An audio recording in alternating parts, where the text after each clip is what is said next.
Do you guys ever think about like what your Matrix name would be? Oh, okay. So like from the series, you have characters like Neo, Trinity, Morpheus. Then from the Reloaded and Revolutions films, you've got new characters like Ghost and Niobe. They're all fantastic names, but it's got to be like it's got to be a one-word name because people don't have surnames in the Matrix. Also, maybe there's like one guy with a surname. Neo 2. Oh, that's a good one. That's really good. Do you think like there's multiple people calling Neo, and they're like, "Hey Neo," and they all turn around, and it's like, "No, I meant you, Neo." And you know the way like Neo is an anagram of one, and that's a big thing. Mm-hmm. You're 1-2. I know. Really fuck up with the whole Chosen One plotline. What about you, Brian? Teraflop. Oh, that's good. That's really good. I just really, really love that it's got a flop in it. I think flop is such a funny word. I was gonna go with data spike. Geocache. Both of you are kind of like, these are pretty good, but you're kind of leaning into the 2-word era, like area. I know teraflop is one, but yeah, Niamh, your name is Neo 2. It's all one word. Oh. Or it could be some religious name as well, or some name from the Bible. Jesus. Okay. I want to be Judas, but you put a 0 in there somewhere, and the capitalization's all fucked up as well. Oh, okay. Jodas. then now we're talking. Here we go. This is good shit. Then for me, I want to be Noah, and nobody's allowed in my ship. But the O's a 0, right? Oh yeah, absolutely. Okay, so I wasn't sure. Jesus to Jodas and Noah. Oh, perfect. Man, I can't believe what a great start we're already off to.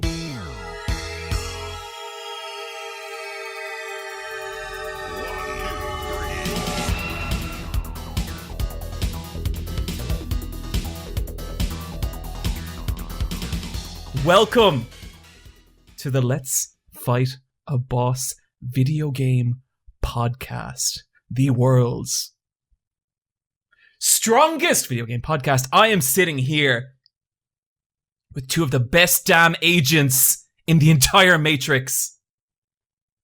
On one side of, I don't know how to describe it anymore because we're not physically. It's Agent Niamh.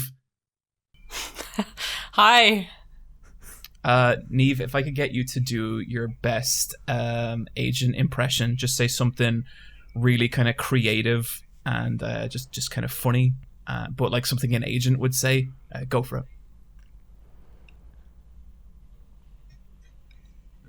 it. Neo, where's your breakfast? That's really good. Brian, if I could get your agent line, please. Taps my sunglasses. That's what I got. So is it like he's just standing there and he just says it like he's malfunctioning? No, he says it while he does it. Oh, and with you always, I'm your host, Judas. Judas. Oh, that's so good. Oh, that's a good one. Yeah. Oh, our brains are in slow motion today. Yeah, really man. are. But like it took us like 6 minutes, but we finally came up with the best Matrix name ever. Judas. Yeah, that's pretty good. Did you guys see this thing about the lost footage from the Super Mario World movie? The one with Bob Hoskins in it. Yeah. Okay, so what's happened with that is they keep uncovering more lost footage, and I think one of the more recent ones is about a weird stain that appears on the floor that's a continuity error, but it's actually from a 2-minute sequence that was cut. Is that what you're talking about? Yep, that's the stuff. I only saw that today, and it's so weird. Have you seen this, Niamh? No, absolutely not. Okay, so there's a bit in the Super Mario Brothers movie, an undisputed classic, where Mario and Luigi get away from Bowser by pushing him while he is slipping on slime. But the thing is, in the previous like shot, there was no slime on the ground. So at some point, this slime just appears below Bowser and he slips on it. And for years, people have been wondering where this fucking slime came from. And it was revealed in this lost footage that Bowser gets angry with a janitor for sneezing because it's unhygienic. One of Bowser's character traits has always famously been that he's like a real germaphobe. And Bowser puts this man in a machine for de-evolution and de-evolves him back to primordial slime. And then he's just a stain on the floor, which Bowser later slips on. Oh, gross. So did they deem it not kid-friendly because they slimed a dude? The whole film isn't kid-friendly. It's a very upsetting film. It's a very upsetting film. If you ever read about the production behind it, it's like there's a lot of drugs on set and a lot of really fucking strange stuff. And apparently, it had very negative like consequences on everyone who was involved with it. Yeah. It wasn't a good time. The cast for that film is amazing, though. You've got Bob Hoskins as Mario. You have Dennis Hopper as King Koopa, Bowser. Fiona Shaw is in it as a witch. Oh, cool. I don't know why she's in the film. It's such a strange movie. Bryan. Yes. Why don't you tell us about another strange movie? Talk about Enter the Fat Dragon. Okay. I'm catching up on my Hong Kong martial arts movies, and I watched a new film called Enter the Fat Dragon, starring Donnie Yen in a fat suit. Brilliant. Sold. Say no more. The poster for this is something else. It's just it's Donnie Yen wearing the like famous yellow tracksuit that Bruce Lee wore in Enter the Dragon, but he's in a fat suit, and that's it, and he's doing a funny face. And I thought, okay, this is gonna be some fucking Eddie Murphy Nutty Professor bullshit or something. Like this is gonna be like a problematic weird mess. And I put it on and I watch it, and it's fine. It's just like a bare level acceptable martial arts movie that has some great bits to it. And I was hoping for a train wreck, but instead I got a bad film with some good moments, which is nice, I guess. Oh, that's nearly worse, though. I would always rather a train wreck. Me too, but then like the nice parts of this movie are really good. So like I do appreciate this film. Okay, so this is a remake of a movie from the 70s, but it's not really a remake per se. It's more like a reimagining. It just has the exact same name, and I've never seen Donnie Yen in a funny movie. He doesn't really do comedy, and like I really like the Ip Man movies, and I know Ip Man 4 just came out, but I'm not emotionally ready to watch that film yet. Yeah, me neither. What? It's the last one.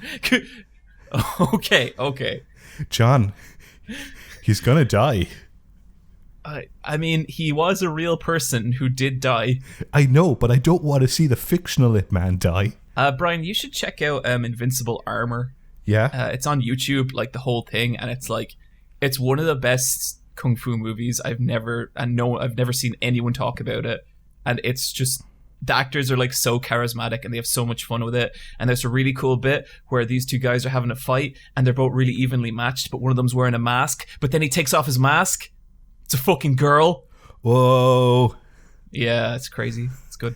I really, really like comedy martial arts films. Like I love Jackie Chan movies and I love Stephen Chow movies. And Donnie Yen doesn't really do comedy. He more strictly does like the craft of martial arts. So it was kind of cool to see him do a comedy because like he does some very funny faces in this movie. And the fat suit he's in isn't like an Adam Sandler fat suit. It's like he's more chubby than like outright, bloated fat. And so it's just about a Hong Kong cop that does his action set piece in the first act. Then he gets demoted to being a desk sergeant down in evidence.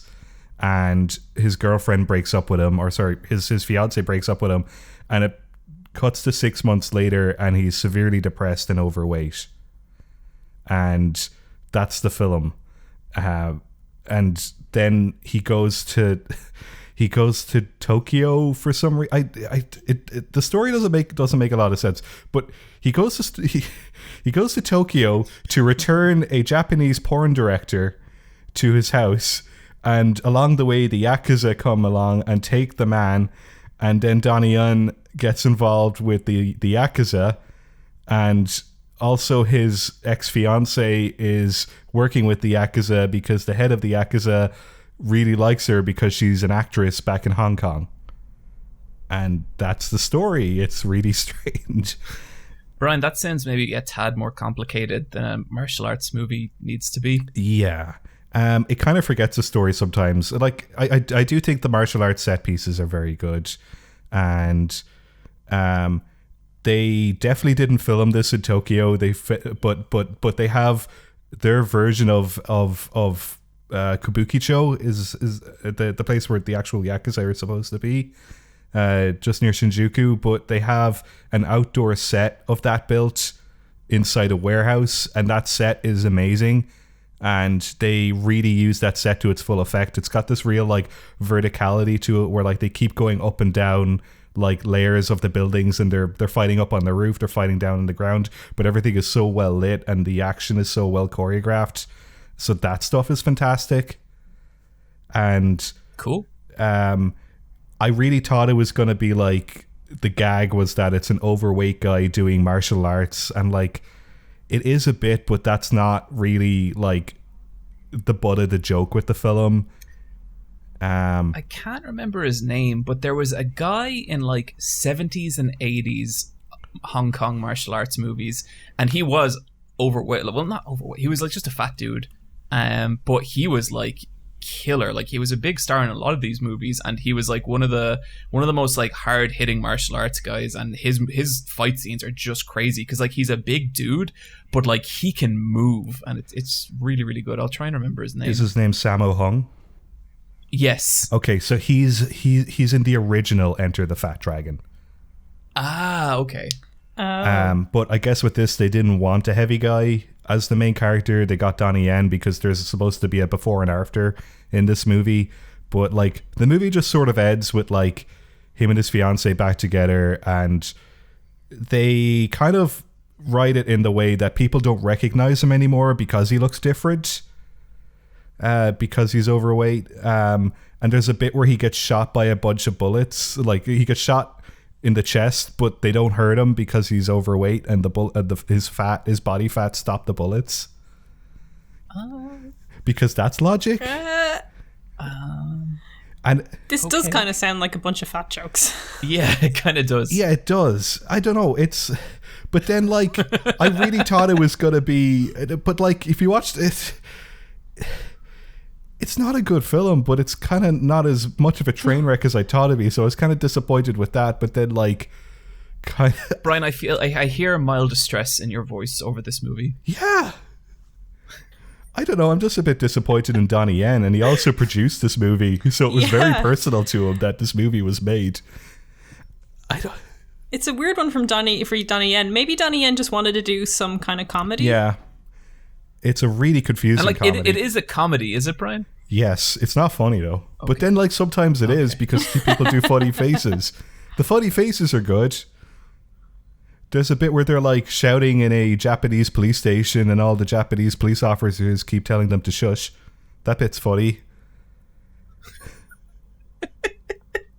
I don't know. Movies are so fucking weird. I like how like unsettled this movie has you, Bryan. Like you're not quite sure what you think. I don't hate it. You know, sometimes you watch a movie and you're like, man, that was fucking terrible. I don't know about this movie because there's a bunch of stuff I like about it. Like I really like how in martial arts movies it's usually a lot of people from the same like troupe playing the good guys and the bad guys, and whenever you see the behind the scenes, they're all like big chummy with each other. But then when the like cameras start rolling, half of the guys have to put on angry faces and the other half to put on like happy faces because, you know, to play good guys and bad guys. I love that about martial arts movies. There's a real kind of like, let's get together and make a film aspect about it that you don't really see these days. So like I mean, when like a lot of them were such small crews and were being made on like such tiny budgets that like I guess they would have just been kind of, you know, it would have bing very like, let's just fucking kill it as much as we can. Yeah. As like a small group of people. The person who directed this is Wang Jing, who directed a lot of my favorite 90s martial arts movies. He directed City Hunter, which is one of my favorite films ever.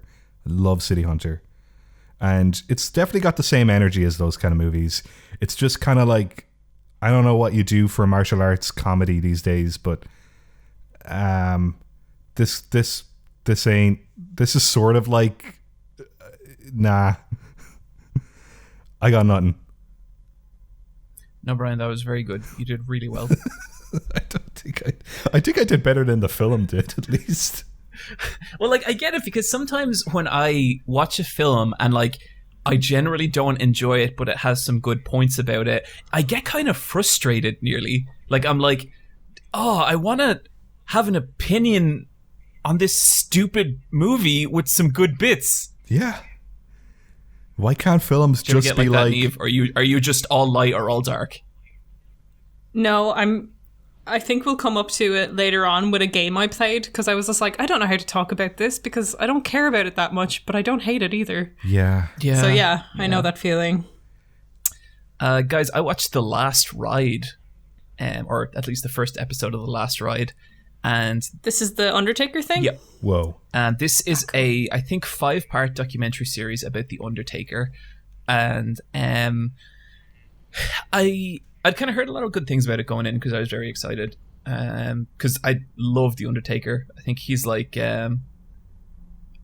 it's weird because like you can absolutely think of wrestlers who in like the prime of their careers were like bigger than the Undertaker, like, you know, much bigger draws, drew in way more money, all this kind of stuff, but there's no one who's been as consistently successful throughout like his entire like 27-year career as the Undertaker. And so he is just like this fascinating presence in wrestling, and he's kind of in an interesting spot right now because he's been a part of some very controversial matches recently. There was one between him and Goldberg last year that was just an unmitigated disaster. Like, you guys should look up clips from this match. It's basically two old men trying their best to do their signature moves and they keep dropping each other on their heads, and it's so uncomfortable to watch. But then you had this kind of resurrection with like the Boneyard match at WrestleMania, which is fantastic and all this kind of stuff. But this documentary, at least the first episode, focuses on like the later days of The Undertaker, and basically the part of his career that was him being gone from wrestling for an entire year, doing one match at WrestleMania. And the way he describes it is his body is so broken down at this point that he does his WrestleMania match, he spends 3 months healing up from that match, and then he spends 9 months training for the next match, and that's his life now. Oh my god. And oh my god, it's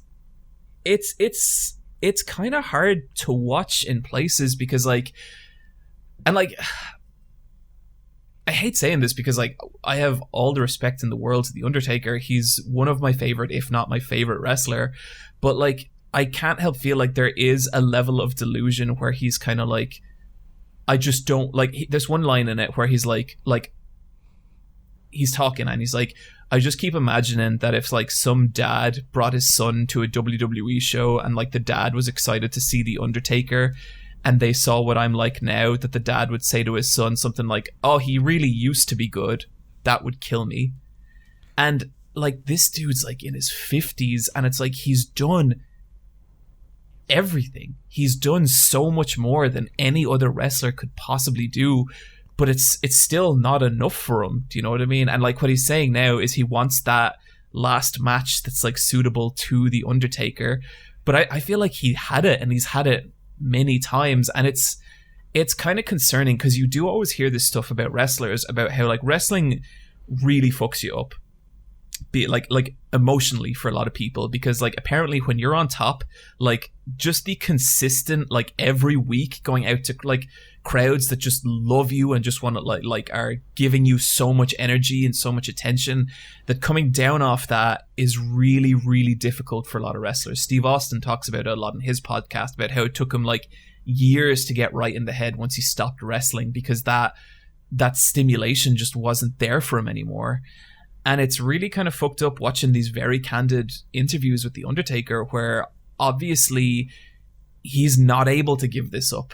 And that's kind of why he's still going. And I would say like it was nearly a little bit disturbing seeing that side of him so present, especially when you see how fucked up he is from all the matches and all the surgeries and all the like medication. And I think that side of this documentary is like really fascinating and really interesting. What I would say though is like, I think what I love about The Last Dance, the Chicago Bulls documentary, is I feel like you could show that to anyone, and the way it's presented and the way it's like edited together, it really is telling this really fascinating story back when like the Bulls were in their prime, and then like in modern day as well. It's like these two parallel timelines, and it's really smart the way it's cut together like that. But in the Undertaker documentary, I don't think that level of storytelling is really there. And so unless like this sounds really interesting to you and you're not already a wrestling fan, I'd probably be kind of reluctant to show it to someone who wasn't into wrestling. And I kind of found that to be a bit of a disappointment, because I think there is a lot in here. There is a really great story in here. It's just, I don't think it's really presented in a way that non-wrestling fans would really get the most out of. Do you know what I mean? Yeah. Like it like you wouldn't show it to your parents at Christmas or anything. Exactly. Like exactly that. Yeah. Like I watched the first episode with Michelle, and like she likes The Undertaker well enough, and so she got most of it. But it was also the kind of thing like I wouldn't be like saying like, oh, this is something we should watch together in the same way like we'd watch The Last Dance together. But like it's good, and like if you like wrestling, check it out. But I think I'd have a tougher time recommending it to like if you're not into that kind of scene. Niamh. Yes. You watched Undone. I did. Can you guys hear me okay? Yep. Okay, cool. Yeah, I watched Undone, and last time we were talking about how there isn't that much adult animation that really appeals to me specifically, and just sometimes in general everyone. This is a piece of adult animation that really appealed to me. This is from the writers of BoJack Horseman. Yeah. And it stars Rosa Salazar, who was Alita Battle Angel herself. And it's 8 episodes, and they're around 22 minutes each. And it is a mix of rotoscope for the characters and 2D painted backgrounds. That's a good mix. And it's beautiful rotoscope, because sometimes rotoscope can look gross. This is like really, really nice rotoscope. Like they've even rotoscoped the lighting and the painting of the shadows and stuff on everyone. So yeah, it really holds up. I'm looking at the images of it here, and I can't believe this is something that moves. Yeah, and it's cool. So the premise is Alma is the main character, and she's 28 years old, and she wakes up every day and she goes through the monotony of life. So brushes her teeth, wakes up with the same partner, gets on her commute, goes to work, and she starts getting that uneasy feeling of, is this it? Is this my life? And that's what the first episode is, and it's just kind of the mundanity of her navigating her life. And she has a younger sister who's getting married, and the younger sister's like, are you kind of jealous because I'm getting married before you? And she's like, no, I don't ever want to be married. I don't want the textbook life. And she's afraid of this textbook life. And she has a boyfriend that she lives with called Sam. And while you're watching the first episode, you're kind of thinking, why does this need to be animated? Because it plays out as a very, straightforward drama with all these characters. Then by the end of the first episode, she gets in a car crash, and her recovery from the car crash throughout the next 7 episodes sees her going forward and back through time, and time becomes non-linear, and she starts exploring time with the aid of her father who died in a car crash before her. Cool. That's a good concept. And it's a really cool concept, and they use animation super well. Like, she falls in through backgrounds, reality breaks around her, and she's suddenly in a different place. And then she can start moving through time into other people's lives and stuff. And it's this really interesting exploration of just mental health, family, just people not understanding the needs of someone who maybe has mental illness. Also disability. Alma went deaf when she was 3 years old from a case of pneumonia. And there's this like really interesting stuff in it, how she wears an ocular ear implant, and like she takes it off when she doesn't want to listen to people and stuff. But there's just interesting stuff about how we communicate with each other through it as well. Because Alma is also half Mexican and she speaks Spanish, but her father is white. And it's all really about communication and not being able to do it with each other. And it's expressed in so many different ways. That makes up this really big, beautiful picture just about, I don't know, just the human condition and just trying to exist and trying to do it well. But there's just some little moments that I wanted to point out, and just to give people an idea of this. So before Alma gets in her car crash, she breaks up with her boyfriend, Sam. And then after she wakes up, she doesn't remember anything that happened. And she still thinks she's in a relationship with Sam. So Sam does not tell her that they broke up and continues the relationship. That's so fucked up. Sam. It's super fucked. Because, like, I know. And she, like, later on, she has to come to terms with this. And it's like, it really leads into her being like trying to wrap her head around things while also navigating the non-linear time, and her father coming back to her as this spirit and trying to help her navigate it. But then there's also a whodunit murder mystery, because her father, as a ghost or whatever, tells her he doesn't think he died in a car crash. He thinks he was killed. So he wants Alma to navigate time to figure out what happened to him. Jesus. How grim is this, Niamh? Because it sounds pretty grim. It's a comedy. What? It's a dark comedy. That's what's amazing about it. Like, it's funny, and the rotoscoping is so on point that you get the inflections of people's faces. Like, you don't lose it in the translation of live action to animation. The characters look perfect, and there's just these really zinger moments of witticisms. Like, the dad is trying to explain about people with schizophrenia have like larger spaces in their brain, and like Alma starts making joke about how your larger sacks are sexy. It's just like, it has the dark humor of, the kind of absurdity of life, and kind of how that's funny in its own way. So it can make you laugh from one moment and cry the next moment. And I think it's like, it kind of reminds me a little of Russian Doll in that way, where it hits on both ends really successfully. Yeah, that show's fantastic. Cool. Black comedy. Niamh, that sounds really, really good. Yeah, so this is Undone. It's on Amazon Prime, and it's 8 episodes, and they're like 22 minutes each. It looks beautiful. They use animation to a great effect, and it really communicates a lot of interesting themes that I just turned it on, and I wasn't expected to just be, so hard hit by the show. I was just wondering, does the show wrap up in season 1, or is there a season 2? Kinda. There's only a season 1 so far. It could totally go to a season 2 if it wanted to, but it's not. It didn't feel like cliffhangery, if you get me. Yeah. It's been renewed for a second season as well, and I think it's like it would totally that totally works for it to have a second season. But I don't think anyone would feel, robbed if they only ever saw the first season. Okay. Yeah. Bryan, you watched Capone. Yeah, Capone. This is the Al Capone biopic. There's been a couple of fictional versions of Al Capone.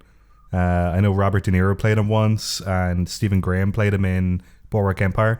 This is one where it's Tom Hardy as Al Capone, and it's Al Capone in the last 2 years of his life after he's been released from Alcatraz, and he's under watch, and he's just living in a big mansion in Florida, and his mind is just gone. He went senile in his 40s from syphilis. That was never treated properly. Yeah. and or was it? Yeah, and it's just him being it like the film's like a character study more or less of Tom Hardy playing Al Capone, and it's just him kind of lost in his own mind, going through his like he's like looking back in his gangster days in the 20s and 30s, but it's also people asking him where the money is because he made $10 million and never reported where it went. And it's just him in his Florida mansion, slowly dying. And the film is okay. Tom Hardy is fantastic in it. I love Tom Hardy. He's a really, really good actor. Yeah, he's great. It's one of the Tom Hardy movies where you need subtitles, because sometimes when Tom Hardy talks, he's doing a voice, and for this film, he's doing like a Bugs Bunny voice as Al Capone. Okay. And there's even a bit later on because like he always has a cigar in his mouth, but later on they have to replace the cigar with a carrot, and so it's just full on Bugs Bunny by the end of the movie, and like.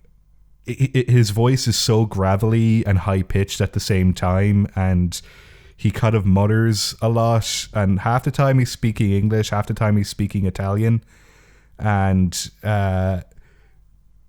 he's got like full on prosthetic makeup because he's got like the 3 scars on his cheek that Al Capone had, and he's aged up to look like an old man, and he's got like bloodshot red eyes, and he just looks like a caricature of a gangster. But then when you look at photos of Al Capone when he's old, that's exactly what he looked like. It's like, it's interesting. I was actually looking at this because I wanted to watch it as well. But I find the makeup really distracting, his old person makeup. So I was like, what age was Al Capone then? And what age is Tom Hardy? And Tom Hardy's in his early 40s. Al Capone was in his early 40s then as well. He just looked like shit. Yeah, because he spent like 15 years in Alcatraz, and like at that point, That'll like do it.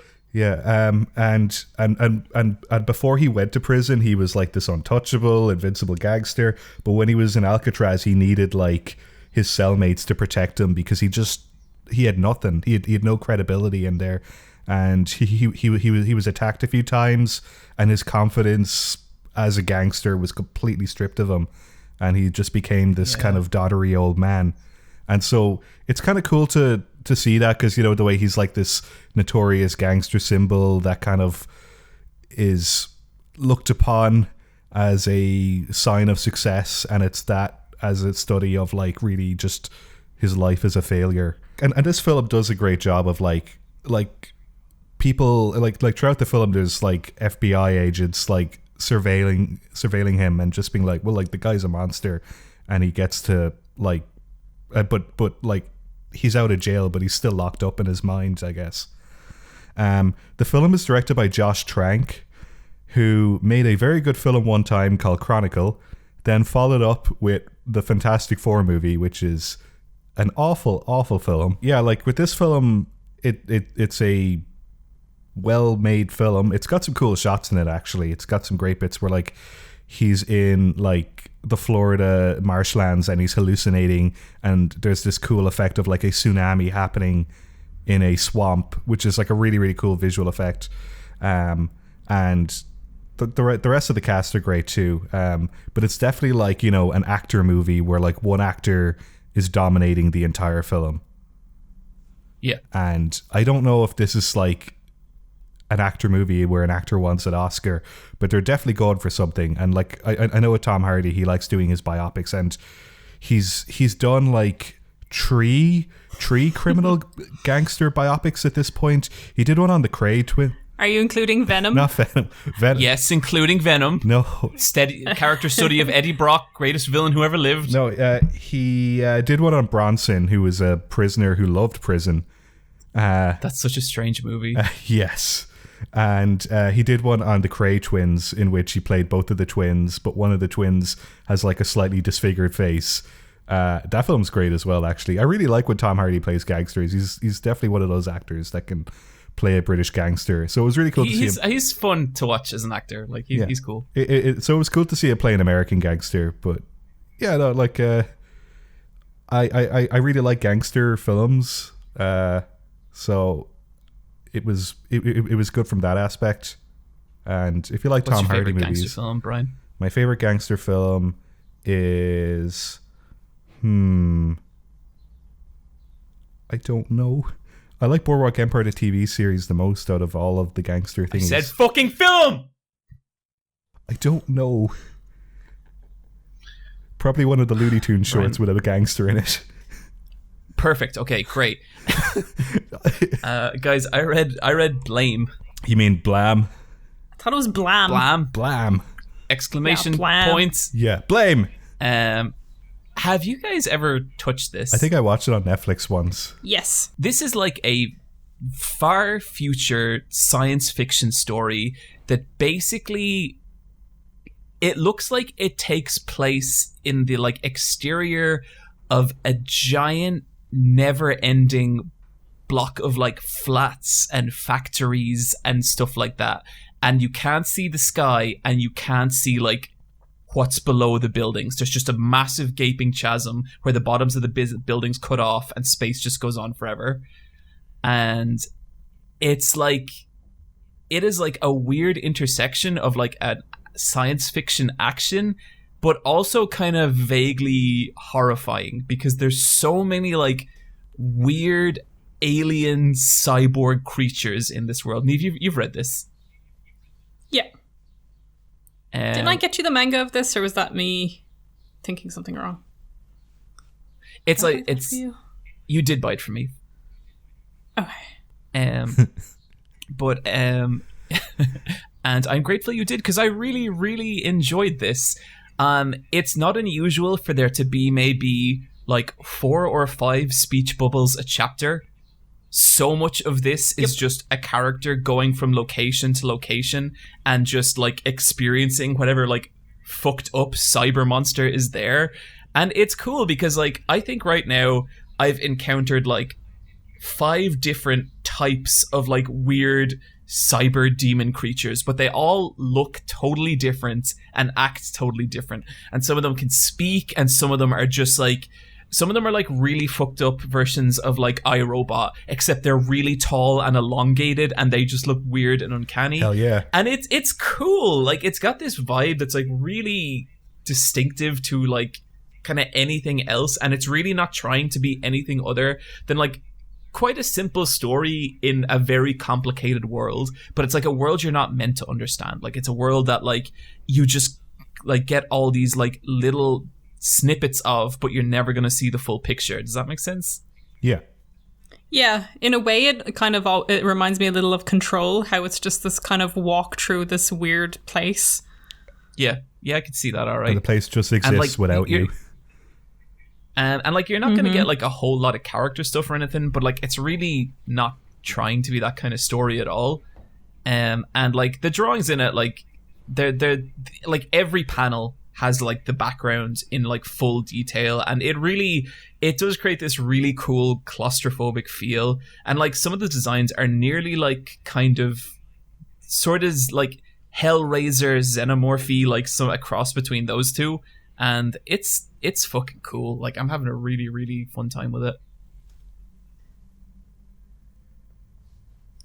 I like its aesthetic because it kind of can go from just being really industrial looking to that real kind of more organic industrial, like a kind of Geiger-esque kind of look to it, where you're just like, oh, are these pipes or are these like, you know, veins? So it's like the building is really alive kind of thing. The last chapter I had like a colored section, and Jesus Christ, like, you know the way sometimes colored sections in manga, it's like, oh, this did nothing. Yeah. And then in others, like, it can add so much. There was exactly what you're saying, Niamh, where he went from this like really like blue cold steel like building, and he just walked through this one passage, and that one passage was just like this pulsating like flesh corridor, and it was so gross. And then it's done, and you're like, what the fuck was that about? And like I love little shit like that. And it's definitely like, I could see this manga frustrating some people.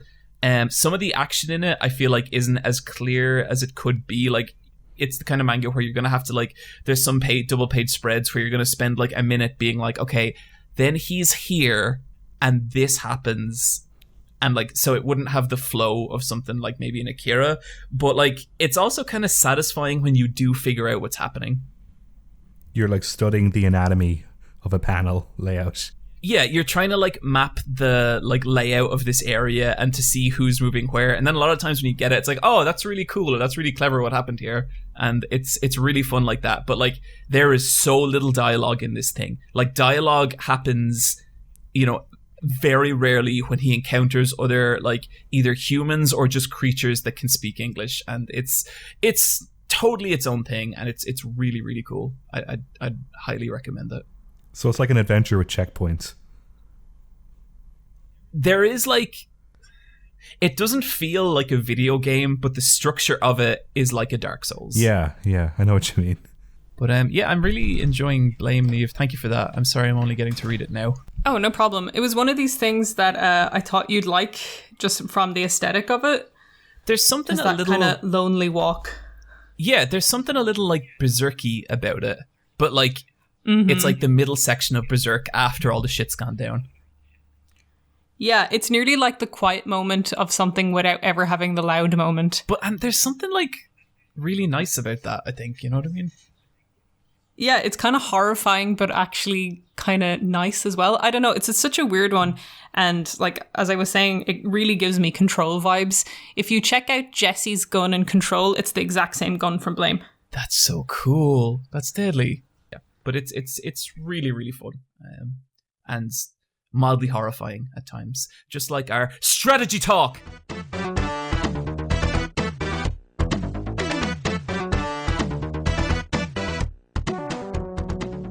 Okay, we're going to start off our strategy talk with, I would say, arguably, maybe the most impressive feat of gameplay any of us have ever done on this podcast. Would you agree, Niamh?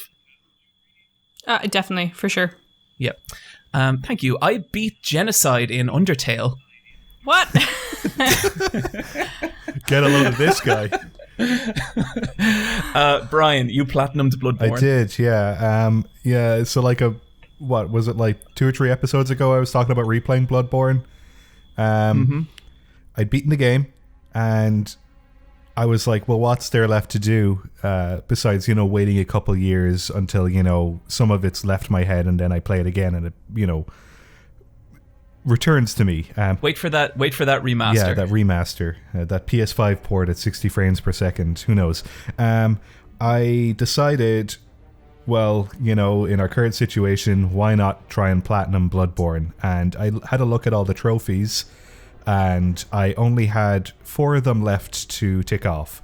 2 of them were just collecting all the weapons, and I had collected all the weapons except for 1 or 2 that I didn't actually realize I hadn't bought from the shopkeeper in the hub world, so I just bought those, and sure enough, the little trophy icon appears.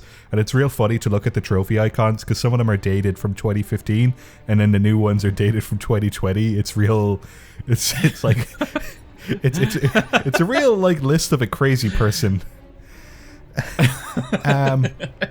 But then the other ones are getting so the way I play Bloodborne is I always play it to get the best ending, but there's also a bad ending and a medium ending. And so for those, what I had to do was get up to right before the last boss, and there are these items you have called umbilical cords, and you have to have 3 of them in your item slots and activate all 3 of them in order to get, like, you know, the true final boss ending. So I decided to skip those, and I had to get to just outside the last boss's, or well, the second last boss's door, and I had to save the game and upload my save to PlayStation Plus's online saving cloud thing. And then I had to beat the game once by picking a certain dialogue option. Then I had to overwrite my save and pull it back down, because Bloodborne is always saving no matter what you do, but it can be overwritten by a cloud save. So I had to do a bit of save scumming to then get the medium ending, and that wasn't too hard. But then the real challenge was doing the Chalice dungeons, which are just these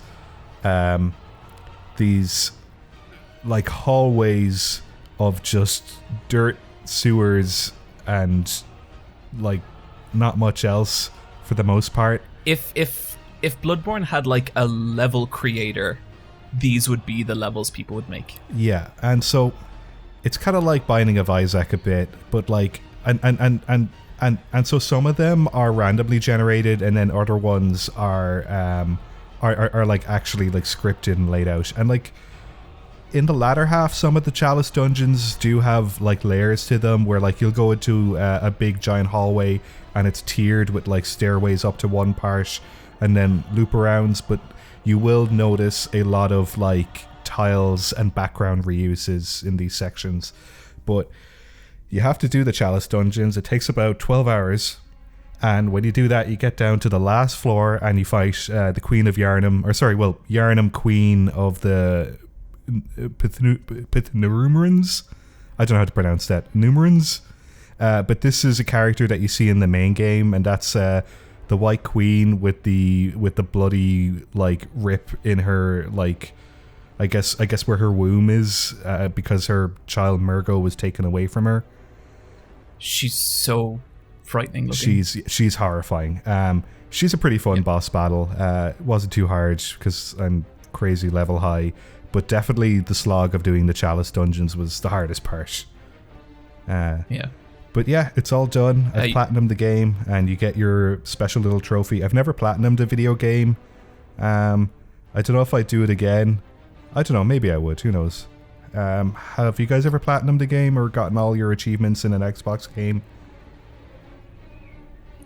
I used to do it a lot for 360 games, but I don't bother with it anymore. The last one I did was Control. Pretty straightforward for that, isn't it? It's a relatively it's pretty standard easy. checklist. I've never done it, ever. John, I think you're going to have I'd like to. I think I will. And I think I could. But what game? I think, like, you definitely could. It's just picking that game and being like, okay, I'm going to go and do this now. It's weird, though. I mean, I can't remember if we talked about this before, but I find, like, with, like, the quarantine and the way things are, like, my gaming habits have just changed completely. Like, usually I'd have, like, 2 or 3 games on the go. Now I'm just, like, I do one game, and I do everything in it, and then I move on. Yeah, for sure. So if I'm gonna do it, now's probably the time. Yeah, for sure. I wonder what game you would pick. But Bryan, that's really cool. Thank you. I'm very happy to have platinum Bloodborne, and I'll play it again for sure sometime, but not right now. But I will. Your favorite game ever? My favorite game ever until, the Bloodborne 2 comes out and it's terrible. I can't wait. I don't want a Bloodborne 2. Niamh, you've been playing Moons of Madness. I have. I bought Moons of Madness because I was looking at a different game with Moon in the title. I think it was like To the Moon or some shit. I don't know. Anyway, it suggested Moons of Madness. And I went, that's a title that I want to play. It's a good name. Because it sounds fun. Yeah, it's just a good title. And it's a fine game. Like... Is this your like middle of the road game you were talking about earlier? Yeah, it's the most middle of the road real game. Unenthusiastic. You are a astronaut. Yeah, you're an astronaut on Mars, and things get kind of fucky, and you go through basically first person corridors, psychological horror game that isn't ever that scary and isn't ever that interesting. It's really by the book.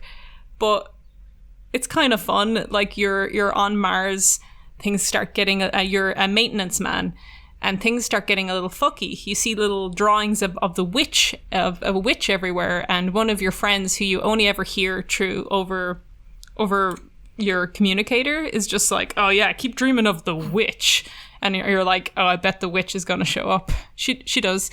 Is she spooky? And it's just she's a naked woman. Yeah. Yeah. It's like, sounds like my kind of horror. You know what I'm saying? If I could do like so, a like, wolf howl, that's what I would. I mean, and it's kind of like it's pretty like by the book. So it's just like, yes, the true enemy was a scary old crazy woman while on Mars.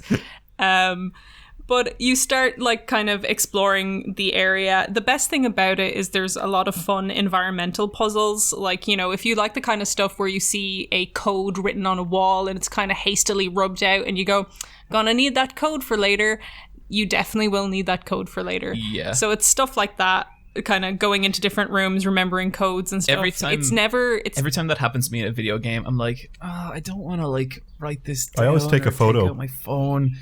Maybe I won't need it. And like, fucking course I need it. Like every single time. But I'm always, my laziness wins out and it's so frustrating. I just always bring like, I have a notebook with me, or like Bryan, I take a photo on my phone with it. And it's the environmental puzzles are fun. They're never too difficult that you feel frustrated, but they're never too easy that they feel insignificant. They're kind of the ones where you go, oh, I see what I need to do. And then you get the satisfaction of just, you know, puzzling it through. Again, it doesn't really break new ground. It doesn't do anything crazy, but it's not a bad game at all. If stuff set on space, like in Mars, just kind of appeals to you, then I think it's worth picking up because there's some nice little details in it. Like when you need to go outside your Mars base to like reorganize the sun dishes so you can put the power back on. You need to put on your space helmet. You need to change the atmosphere. You need to make sure you have enough air in your suit. And there's little bits like that. And again, it's never annoying. It's never a thing where you're always running out of air and you have to go and top up all the time. It's just enough to make it, to add to the texture of the world. Yeah. Rather than to kind of give you a time limit, you know? Did you find it frightening, Niamh? No, absolutely not. And sometimes it's like there's a real like it's just kind of a limitation maybe of the graphics. Like there's a boss fight where one of the women on your crew, she's like the botanist and she's creating plants to, you know, supply you with food and air while you're on this little space station. And she gets consumed by the plant. But you have a boss fight with her where you have to very slowly beat her over the head with a pipe. So it's like you have to inject her flowers thing to get her to come down. And then it's just this kind of quicktime event where you very slowly have to wait for a circle to zoom in on itself and then you press the corresponding button. But it's just so slow. There's no challenge to it. So it's just you very slowly going over to this plant woman and giving a boink on the head. There's no like tension in it. There's no like, it's not scary. It's just kind of silly. And like, I really don't think they should put boss fights in it. Is there any fear in the game? A little bit. Like there was a moment where you're starting to... But then it kind of ruins it. So there's these like tentacles that are coming out of places that are trying to stop you. But then it turns into a game of, you know, traffic lights where if you turn around, the tentacles will disappear. So you're just like looking at the tentacles and going, you get back in your hole kind of thing. Yeah, I feel like we're kind of entering a time when like that like indie, well not indie, but like, you know, not AAA horror, I guess like kind of semi-indie title has become like super homogenized, and there's been so many of these games now. And like even in some of the like Xbox gameplay reveal stuff, you saw that kind of thing where it's like a psychological horror, and it's like, I don't know. I feel like horror, that kind of horror game is getting condensed down into a very particular kind of flavor. Do you know what I mean? Oh yeah, totally. Like you can see where, like I think this is from Norway. You can see what the team are trying to do, and they're trying their best to do it, as well as kind of interject gameplay into it. And sometimes it's just the limitations are not leading to something good, so it kind of ruins its own scares. Yeah. In a lot of ways. But yeah. Do you guys want to make up a horror game? Yeah. Bryan, just get the ball rolling. Anything you can think of. Okay, go. So it's an empty children's bedroom, a little girl's bedroom, dimly lit, and you hear an echoey voice of like, "Twinkle, twinkle, little star,"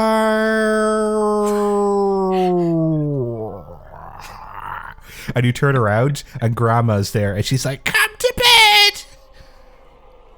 Okay, and then you turn the other way and it's your teddy bear and he looks at you and he goes, do you want to buy some drugs? No, not drugs.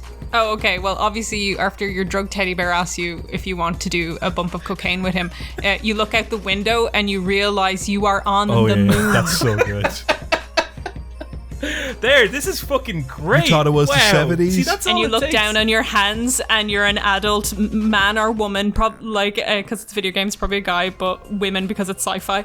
And then you realize that was like you having a dream, and you just hear over the intercom and they're like, come on, dude, you gotta get up. Where are you? Where is this guy? And then you're like, oh, another bad dream. And then you start on your way. The game has a HUD, but down in the bottom left corner is like a little checkerboard where like it's basically for you to slot in your YouTube streamer face, because they know that this is going to be like Five Nights at Freddy's where every fucking Let's Player is going to do their like video on it. So they've actually allocated real estate in the video game for you to put your face cam. That's a really good idea. And you have a sanity meter. Oh yeah, you definitely have a sanity meter. And if the sanity meter goes down, at one point you look down at your legs and they're made up entirely of screaming faces. There's a bit in Moons of Madness, and I let myself die just to see what would happen. Like, there's astronauts that are kind of zombified walking towards you, and I was like, I wonder what happens if they catch me. And they very slowly kill you, and you can't get out of the kill animation. But when you die, it has the "You died Dark Souls" font up on the screen, and I'm like, don't do that. Oh no, that's not yours. Do you think that was like I know. Was that like an intentional? It just reference? goes against. Oh, totally, because it goes against the aesthetic of every other piece of text in it, and like just even the color wine red is there. That reminds me of like, do you remember like, like 4 years after Portal 2 or after Portal, and games were still doing like the cake is a lie? Stop referencing. Yeah, no, that's so awful. So Niamh, that sounds like a kind of middle wavy thumb, like it's okay. If you look online, everywhere gives it like a 6 to 7 out of 10, and that's exactly what it is. It's a 6 out of 10 game, and you'll probably have fun when you're having fun, and you won't be having fun when you're not having fun. If you like space and you can get it on sale, it's worth it. Sure. Like, it doesn't suck. It's not great either. Yeah. How long is it? Around 6 hours. Guys, I played Your Turn to Die. John. I know. This is a free-to-play visual novel game, and it cites kind of a lot of its inspirations as like Phoenix Wright, Danganronpa, 999, all that kind of stuff. It's that kind of game. It's a death. It's like, you know, game of death kind of shit. You and 10 other strangers get dropped into a strange place, and you don't really know where you are or why you're there, and are challenged to do a bunch of death escapes. I saw some hype going around about this game, and I thought I'd give it a shot. And yeah, the people who make this game sure do like Danganronpa. Like, this is so nearly a Danganronpa fan game. Like, they try and do stuff like this kind of same level of presentation, where like you're engaging in conversations, but you're like shooting speech bubbles and that kind of stuff. Yeah. And like, that's the worst part of Danganronpa. Yeah. It's hard because this is very clearly a indie passion project. You know, this is something that very few people have made, and you can just play it for free. You know, it's for zero money. And so in a way, I feel like kind of criticizing parts of it, but also like I kind of think like you have to look at games in terms of like an investment of time as much as money, right? Because you could be playing something else. Everyone probably owns a million games in their backlog that they could be playing, and right now I am finding it really tough to think of like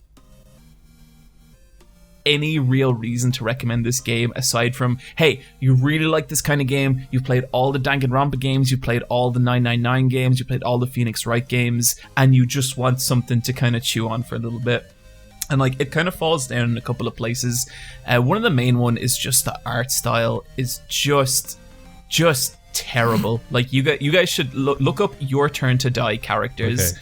And like the characters, the drawings for them isn't great, but their color design is so like, oh, it's so garish. This person, it just, there's no understanding of color and how they go together, and it's just, it's real bad. And this game is like constantly an eyesore. This looks like the color fill tool in Microsoft Paint, where you're just yes, that's exactly what like it looks like. dragging and dropping in like, colors.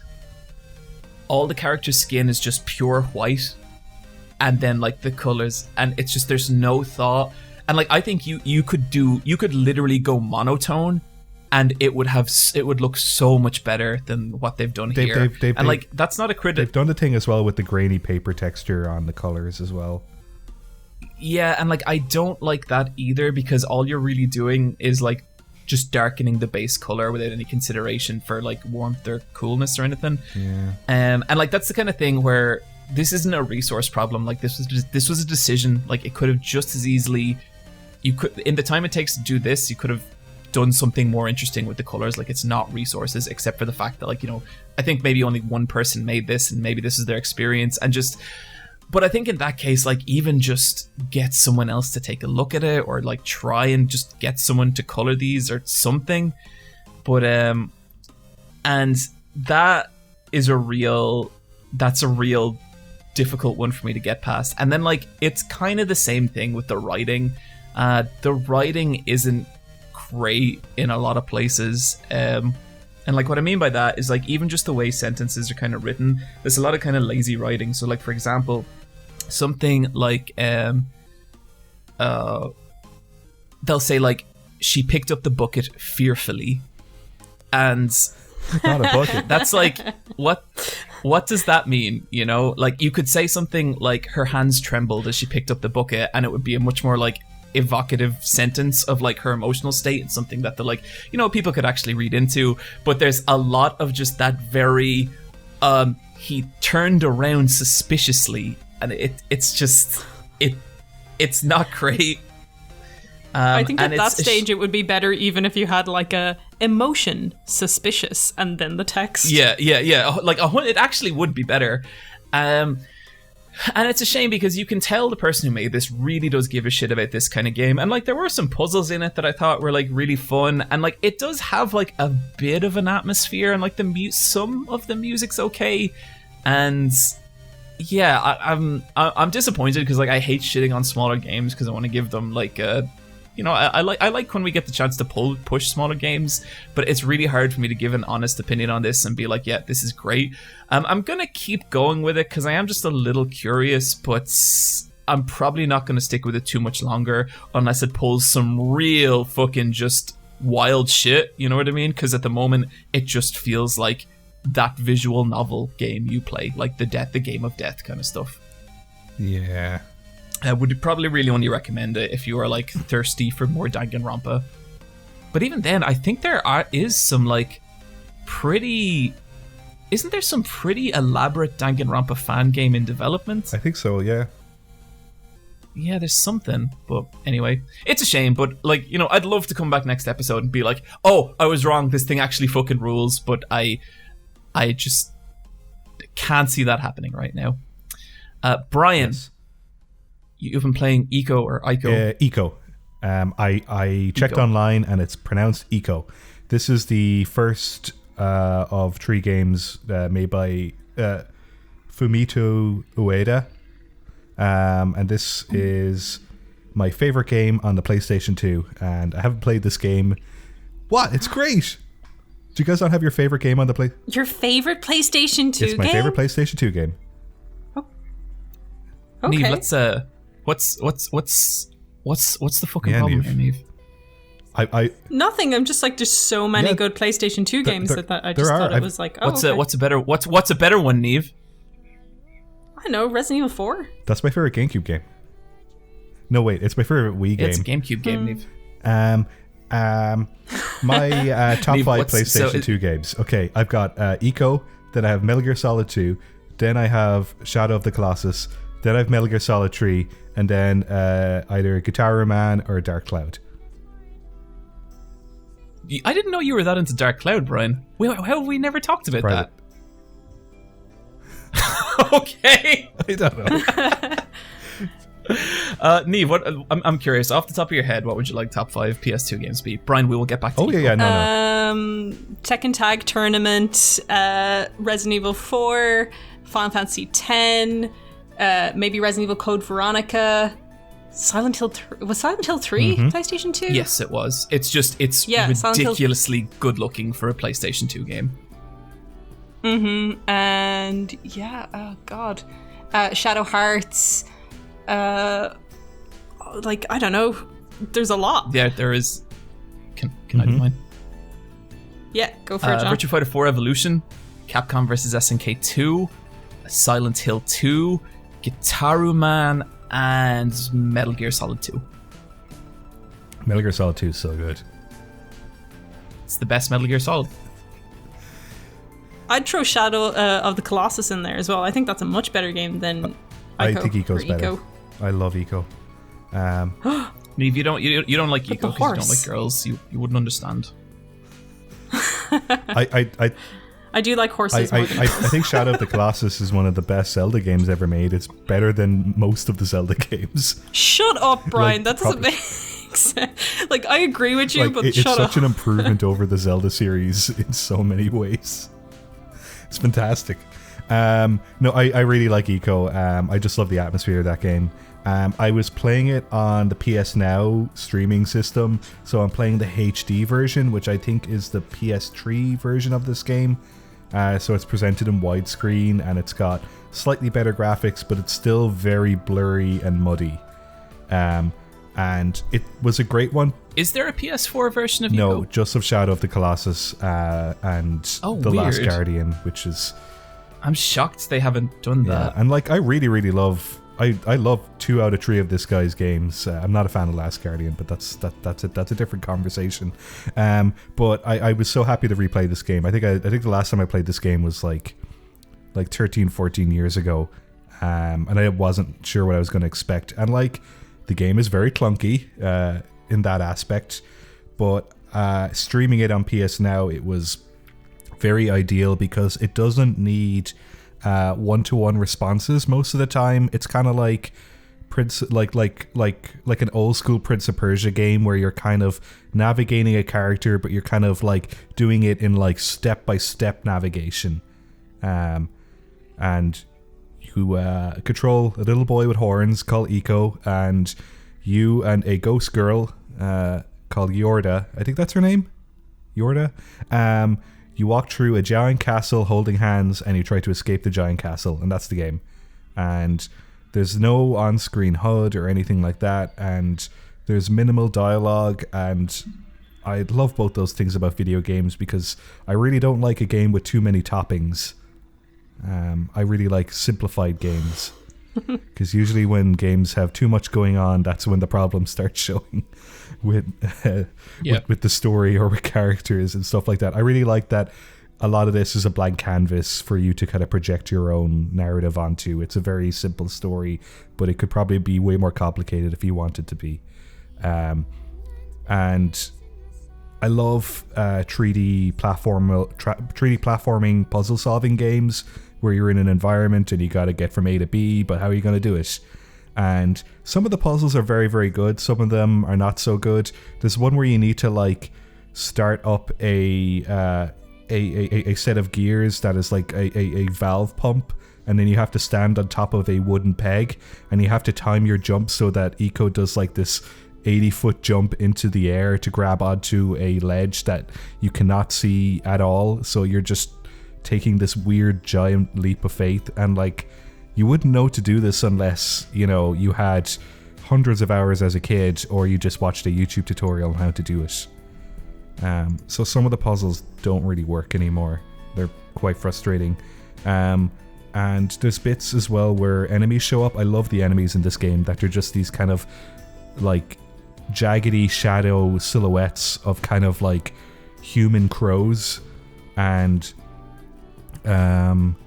they will take Yorda away from you, and one or two then will kind of kick you to the ground, and you've got to like catch up to where Yorda's big like pushed into a portal, and if you grab her just before she gets sent into the portal, you can pull her out and take on enemies. It's got this nice juggling aspect to it, and the story is only like, the game only takes about 4 or 5 hours to play, which is a really, really good length, I think.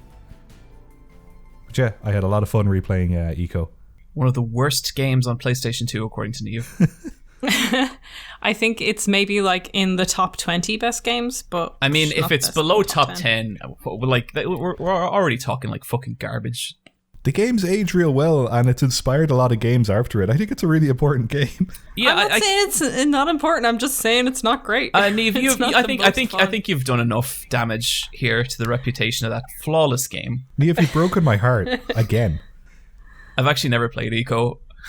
Prince of Persia: Sands of Time is another good PlayStation 2 game. Fatal Frame.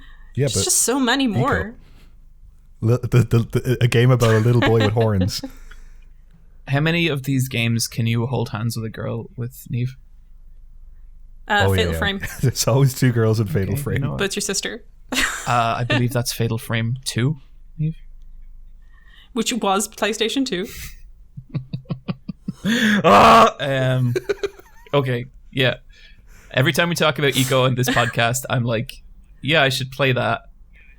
And I want to say I'm going to. I'm probably not. The game is on PS now, and it's very easy to access. John, it's like really boring. It's not boring. Did you say it's boring, Niamh? Yeah, it's such a fucking boring game. It's not. It's a stop and smell the flowers. You don't even have a horse in it. Just play Shadow of the Colossus. Shadow of the Colossus is as boring as Eco. They're both boring games. Okay, let's handle this objectively. Brian, how many Colossus do you kill in Eco? None.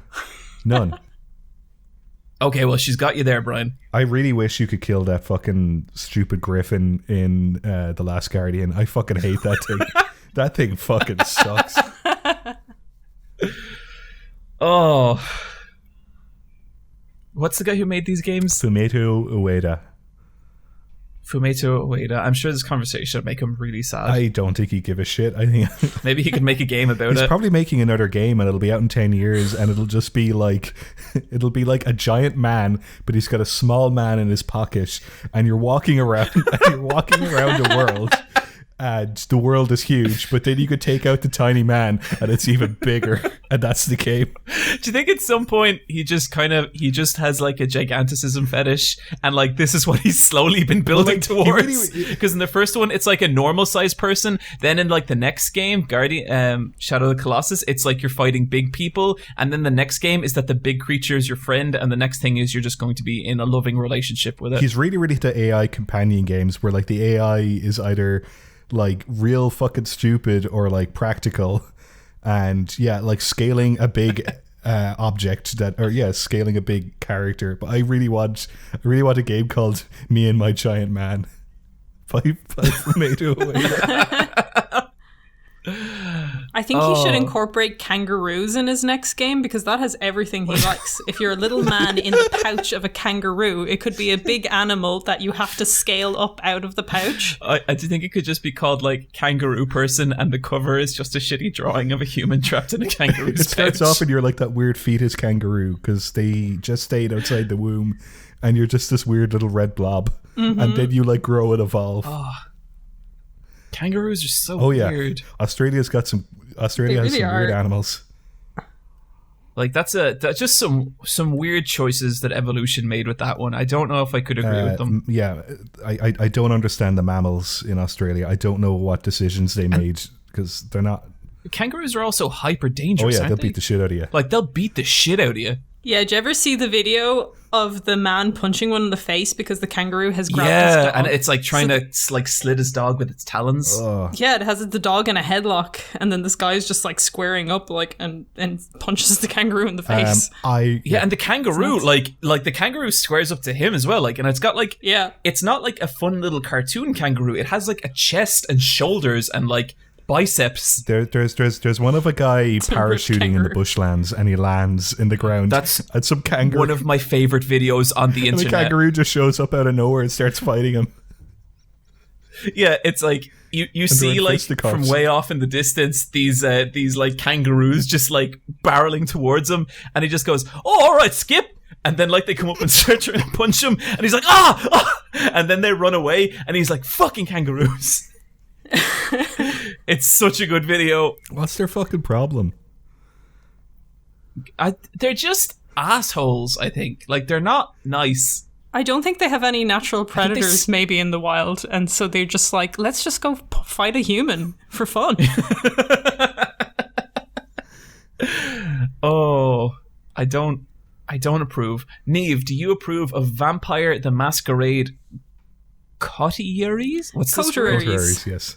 Is that like a kind of coat thing? Yeah, sure. It's a word. No, it's like a clan. Okay. They're like tailors, I guess. Yeah. This is a tabletop game, isn't it? Yeah, Vampire the Masquerade is a tabletop game, and this is where, like, you know, Vampire the Masquerade Bloodlines game comes from, and this is a nice bite-sized Vampire the Masquerade for beginners. Bite-size. I'm gonna do that during this. That's blood-suckingly good. This is... that one... Okay. Yeah, I don't know about that. It's like, it's labeled as an adventure game, but it's kind of more a visual novel, really, because there isn't a lot of checks, you know, to get through stuff. There's just a lot of text-based gameplay. So you, as the player, take the role of one of 3 fledgling vampires, and you're dumped into a world by a vampire who sires you and then just kind of leaves you. Doesn't do anything about it, just kind of fucks off, and has just left you in this cold, confusing world of vampires. And you get to pick one of 3, and each vampire is from a different clan, so they kind of have different abilities, which kind of adds to the replayability of this as a kind of visual novel, because the abilities come in the form of kind of text-based stuff you can do. And the Masquerade, the Vampire Masquerade, you might think like being a vampire is this like cool, fun thing where you can kind of do whatever the fuck you want because you're a vampire and who's going to stop you? But no, the Masquerade exists, and the Masquerade is basically a bunch of court politics, secrecy, and rules where you can't ever really reveal yourself as a vampire because you might endanger all the rest of the vampires in the city. So they have kind of a court and judge and executioner and just a lot of laws laid down to keep themselves safe. Fair enough. So when your character gets turned into this vampire, you end up at a court and you're going to have your head cut off because you don't have your sire anywhere around. So they're like, okay, the rules state that we kill her. But another vampire takes you under their wing, their bat wing. They don't have bat wings. I'm sorry, Niamh. I don't think I get that. And that's where the gameplay comes in. They explain to you the Masquerade, and they explained how you should build your influence. And to build your influence, you have to basically gain allies. So you go on loyalty quests with different characters, and you build up your relationship with them, so you build up influence in the Masquerade. Fair enough. And so are you like making decisions? Yeah, so like I'll give you an example of gameplay in it. So it's all text-based, and it's not voice acted. You're reading it all, so it feels very visual novel-y. So an example of this is my character. You can only operate at nighttime, and during the night you can maybe only fit in around 1 to 2 missions. So you kind of have to pick and choose what you want to do, and that kind of adds to the replayability of it as well. So one of the characters I decided to try and befriend is a girl called Hope, and Hope is a new vampire similar to you, and she hangs out in internet cafes. And the bit of gameplay I was given with Hope was she asked me to moderate her chat room while she was on cam doing snuff vampire films. Fuck yeah. So what's like the no-go the no-go word, the no-go like things people write in a situation like that? Like, what's the etiquette for a vampire snuff room? that's what you kind of have to figure out. Like, can they be horny? Or like, so you get like 3 options. You can kind of like kick, ban, or just ignore.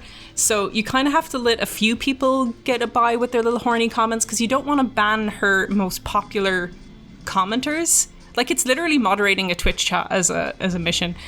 And but you also don't want to go too hard on the bans. So there was one person I banned because, you know, he came into the chat room with a name that like Hope has crabs. So that guy is just there to cause trouble, you know? So I kicked him and I banned him straight away. And she was just like, nice, thanks for doing that. There was another person I kicked and she was just like, oh, he's just kind of mouthy, but he's like one of my biggest supporters. Don't ban him. So you kind of just have to watch the chat and see the names come up and kind of make the decisions based on it. So you'll get people who are entering spam, so just strings of letters. And I let it go once and she was just like, why aren't you getting rid of the spammer? Come on. And I was just like, I thought maybe, I don't know, they fell on their keyboard. So that's kind of like how the gameplay goes. And like, that was a fun little bit. It kind of got a bit memey, to be honest, because she was like saying stuff like vibe check. But generally the writing was quite good. Where it was like, it was the chat explaining to me for like 30 minutes what a vibe check was. I hated it. You're just too old. Do you know? Yeah, and I understand less now. Okay, I can remember that clowns can't have a vibe because they don't have souls. Wow, your chat really put you on a weird direction with that shit. They usually do. So that's it. So Niamh, the gameplay is pretty cool. Making decisions. It is good. I think like if someone was interested in maybe playing Vampire the Masquerade 2 when it comes out this year and kind of wants a little introduction to the kind of the world and the type of like clans, the vampire clans in it, and just kind of what it is, I think this is a fun little game to do it with. Like, it's cheap, it's on the Switch, it's on everything, but like I'm playing it on the Switch and it seems really at home on the Switch. It's just the presentation nice? Yes, yeah, it's really beautifully painted character portraits and backgrounds. Like, and they get a bit of reuse out of things. Like, for example, you're in the back of cars a lot, and they might make like Hope as a car, but also so there's the guy who first dropped you off at your like new apartment, and he was a driver, but they've clearly just put a different filter over that car to be Hope's car. Sure. But it works and it looks pretty, and like the paintings are nice and it's moody. Character portraits look really nice. Yeah, and like it's I like, had a moment where I was playing Your Turn to Die, and then I saw this was on your list, so I looked it up. And like looking down at this character art and then up at Your Turn to Die, and I was like, oh. And the game takes place in New York. Does it use New York as a backdrop? Well, yeah, it does. So you're like out at night and like you might go to the pier or you might go to Central Park and stuff like that. And there's different vampires have different areas and of different areas of control kind of stuff. So you might run into someone who you don't want to run in at a park, you know. So they use it. And is there any like fail state, or is it just kind of... Yes, there's like, you can get into fights in this and you can make decisions. Like a vampire I was with was attacked and I made the decision to protect her, and I got my ass kicked in it. But I'm pretty sure if you were like, if I had done a different outcome on that, I could have like taken control of it, you know, better. I don't think I would have died or got a game over state, but there is bits of it like where you will get different dialogue options going forward from it, if you get me. So another thing you have to really monitor is, because like you're a vampire, obviously you need to eat, but if you eat too much and you prey on too many people, you kind of run the risk of revealing the masquerade. So then the court will come down on you more, and then the person who took you under their wing will be like, you're fucking up my life kind of thing. If you eat too much as well, you might like give into the more bestial side of being a vampire, which will then change your text options to be more violent. And if you undereat, you mightn't be able to use your vampire abilities to sway people to have a chomp on. Sure. Sounds cool. Yeah, there's a lot to it for like for a game, and it's like it's made from a small Polish studio, so it's like a nice little indie outing, and I just think it's a nice introduction to the Vampire the Masquerade world. Cool. And that's on Switch for how much? I think it's around like €18, but I got it, like I used some Switch points, picked it up for a tenner. Cool. Sounds good. I might check that out. Guys, I'm back on the Undertale. Okay. Do you have any other games you want to talk about? Fuck you. Is it exactly what you Bryan, needed in this time? It really was, actually. It was like a soothing balm. But I have been meaning to do the true pacifist and the genocide routes of Undertale for years since I played that game, and I just never have because I knew I always would. Does that make any sense at all? I always do that with shit. Like if there's a series, like if there's a season 2 of a series I really loved, I'll put off watching it because I'll be like, yeah, but I know I'm going to eventually. Yeah, there's no rush.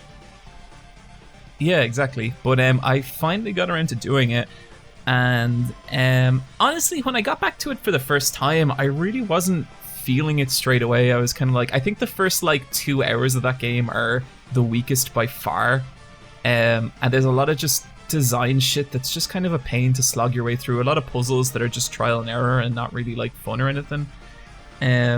But after that, like, yeah, totally just got so into it. And I think like the more you go into that game's different routes, like the more weird and meta it starts getting. Basically, you start to find out, I'm gonna get pretty spoilery here, so if you haven't played Undertale and want to, we'll leave a time mark in the description. But basically, you start to understand that there's other characters in the universe who can use save points.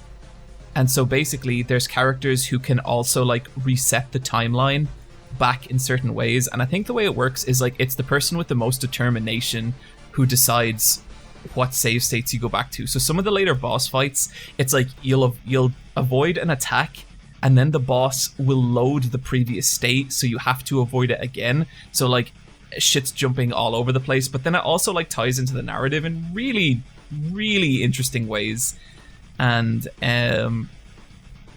that stuff was really, really cool. Just like figuring out like the specifics of that world, like it's a lot more thought out than it seems at first. And like I think it just has some fucking amazing things to say about like the way we approach video games, violence in video games, and all that kind of stuff, and the way the characters respond to it. And I really, really had a blast with it. But I also wanted to do the genocide route. And the genocide route is where you kill every character in the game.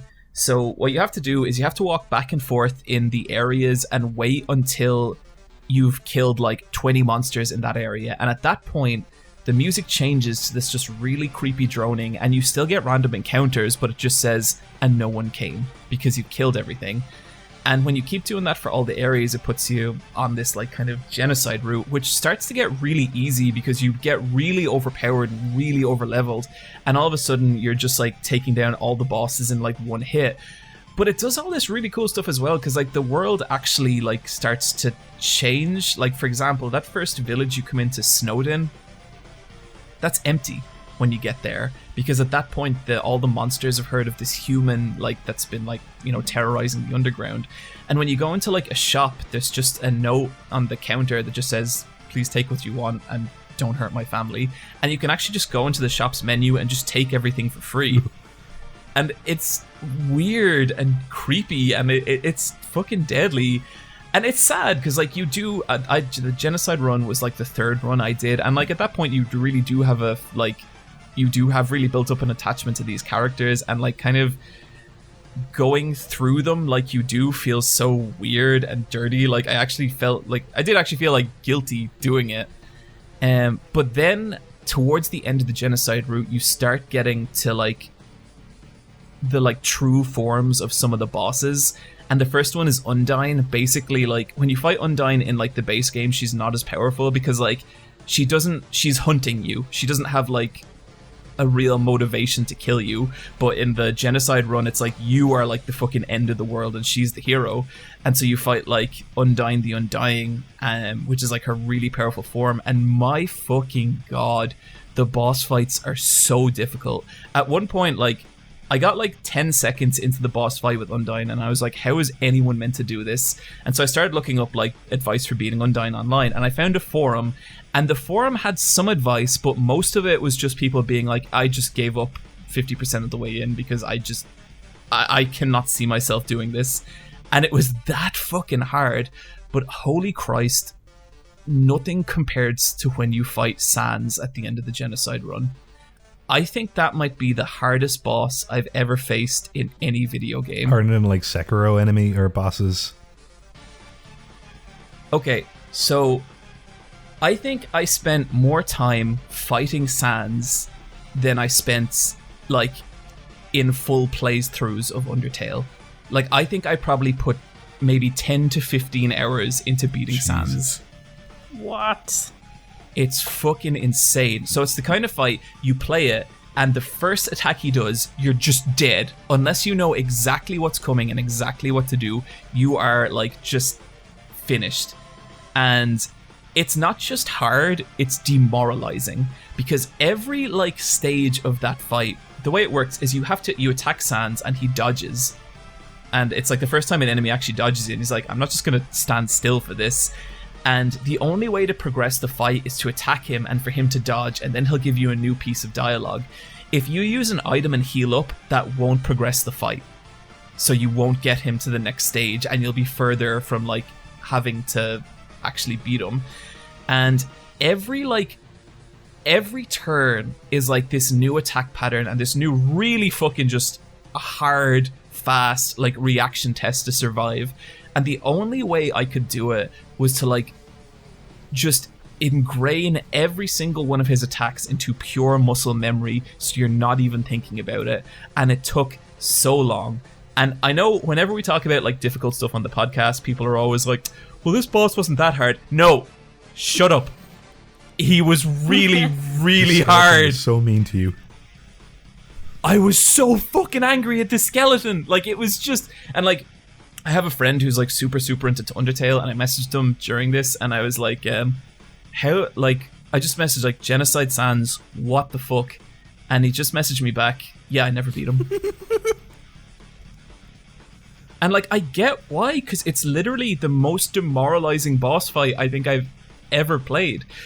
But it's cool, and like Sans is like, he's kind of talking to you like during this whole thing, and it's like this bit where like Sans tries to spare you, and you have like a choice of whether to accept it or not, and it's just, it was great. And I beat it this morning, and I now have like 30 hours of Undertale played on my Switch account, and I'd say at least a third of that was fighting Sans. It was a fucking nightmare. I got to the point where I had to like give myself an hour a day, and during that hour I'd like get warmed up, and then I'd get into the zone, and then I'd start doing well, and then I'd start getting tired and I'd start fucking up, and I had to just limit it to an hour a day because it took that much concentration, and it was so fucking hard, but I'm really happy I did it. And I think overall I just really loved my time with that game. I know I'm gonna get shit for this, but I really think that is probably my favorite game this generation. And I really appreciate you two letting me get through all this without giving me shit. That's okay. Yeah. Undertale. I still better like it. than Ico. No, Ico's better. Okay, John, what's better? Niamh, I did not know you. Okay, Okay, hit me. what's better? Undertale or Metal Gear Solid 2? Same game. You know, They're exactly the same game. well, yeah, actually, they are the same game, yeah. Yep, they're identical. Like if you put two screenshots in front of me, I couldn't tell the Okay, difference. Dark Souls 1 or Undertale? Same game? No. That's tricky because like I also think better versions of Dark Souls now exists, but I think what Dark Souls was at the time was maybe a little more impressive than what Undertale was at the time. Does that make sense? Like, I think Dark Souls really changed how people approach games, and I think Undertale changed how like a much smaller demographic of developers approach games. But Undertale also borrowed a lot from RPG makers before it. Like, it's not like it came up with all its great ideas itself. Undertale, the everybody. skeleton. The skeleton. That little that sans that little motherfucker. But yeah, it's a really cool game. Bryan, Metal Slug 3. What? Oh yeah, Metal Slug 3. Oh. I play. Did you cancel our QuickTime events? Yeah, I did. I also played Metal Slug 3. That's my favorite Metal Slug game. That is the third one. Could you believe it? Because it goes Metal Slug, then it goes Metal Slug X, and then it goes Metal Slug 3, and so on and so forth. I think the last one was the 7th one, which was on the DS, and that counts as a mainline Metal Slug series game. Metal Slug 3, I was playing this also on PS Now, but you have the option to actually like hard download the game, so there's no lag or streaming buffering or anything like that. And you can play that game in 45 minutes, and it's very good. This is the one with the aliens in it. It's the best one. It's not the Nazis that was the problem. It's their alien overlords. Yes, and you will die so much, but you have infinite lives because you don't have any coins. It's fine. And the sprite animation is brilliant, and you get to turn into a zombie. You get to turn into a fatty. You get to turn into...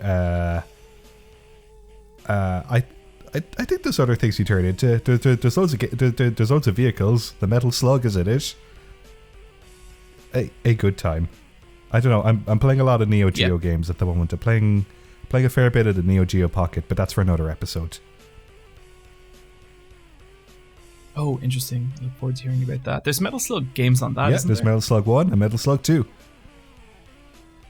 Class. Okay, let's move into some QuickTime events.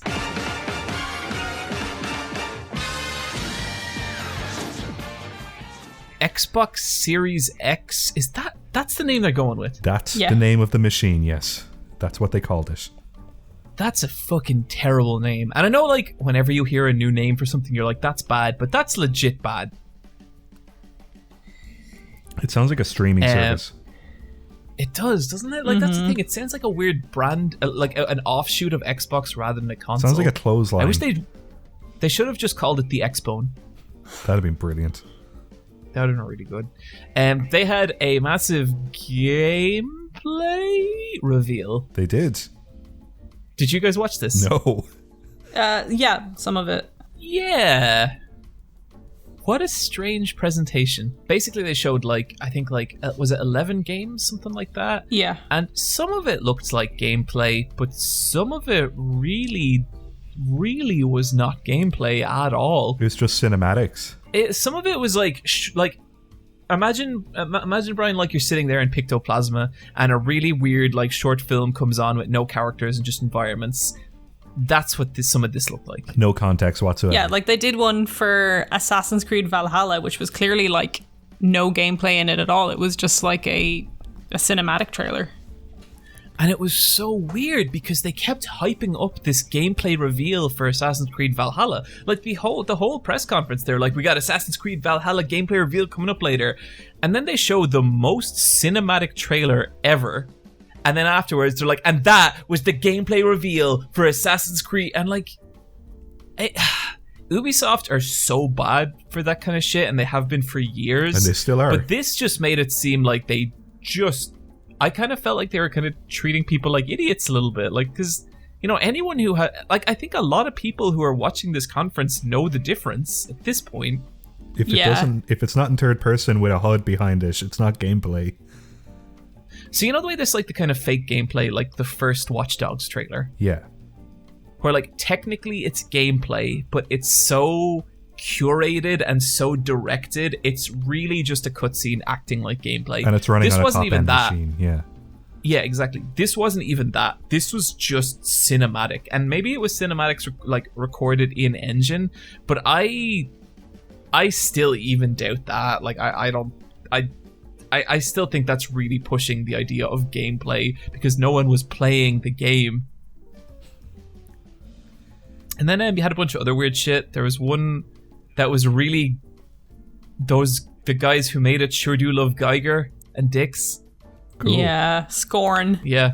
Alien porn, the game. Again, there was no gameplay in that. It was kind of a mood piece of just Geiger-esque looking stuff. And like that it looked cool. Like, but yeah. Again, you've no idea of what it is, really.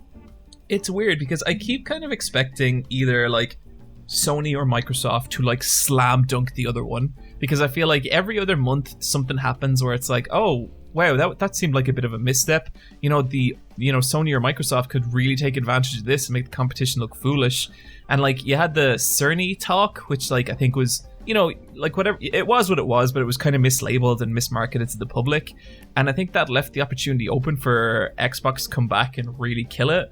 And I feel like this was that opportunity, and they did not nail it. Did they show off a new Halo or a Forza game or anything? They showed off this was all second party games. Yeah, like they showed off stuff like Dirt 5 and stuff, but yeah, no Halo. And they showed off Vampire the Masquerade Bloodlines 2, and they have a trailer for that like, I was pretty hype on that game, but this trailer did not look great. It was like a whole pile of characters dancing, and it looked like someone made Jesse Eisenberg in The Sims, and just like, it looked like some Sims 4 footage, and I was just like, oh, that isn't sexy vampire times. Like, it made me less interested in Bloodlines, but hey. I've still got pretty high hopes for that game. Like, I really hope it's good. Me too. I'm sure the writing will be great, but for like a graphical gameplay reveal, I was kind of like, I really went like, okay, I'm just adjust my expectations. Yeah, I'm not hopeful for like the gameplay of that game either. I think it's going to be kind of janky, but I think like it's going to live and die on its atmosphere, characters, and story, so hopefully it's good. Mm-hmm. They also showed off The Medium, which is a psychological horror game that looked pretty interesting, but it's from Bloober Team, who did like Layers of Fear and Blair Witch, and their games are always like I like what they do with them, like I like their attempts with them, and their aesthetic is usually really strong, but there's always something about them that never gets them over a hump with me. Yeah, do you remember earlier when I was kind of like talking about that like homogenized first person thing? Yeah. These are like the guys I think of when I think of that. But hopefully we're wrong. Hopefully they fucking kill it and we look like fools. I would love to look like a fool, but it never happens. Yeah. There was Scarlet Nexus as well, which just, just for the anime people listening. I've forgotten what that is. Oh, that thing. The anime game. Yeah. Scarlet Nexus. I mean, that's a title. I was looking at the trailer at the start. I really like the monster designs where it's like flowers for faces and kind of like all four kind of. Oh, the monster designs were fucking cool. Yeah, and then it got to the main character design, and then he started speaking, and then I was like, oh, okay. It just got really generic really fast, which was a pity. The moment they showed the main character, I was like, oh. Yeah. Because it's that anime face, but it's like, it's not. It felt really out of tone with the monsters. Like, the monsters look so cool.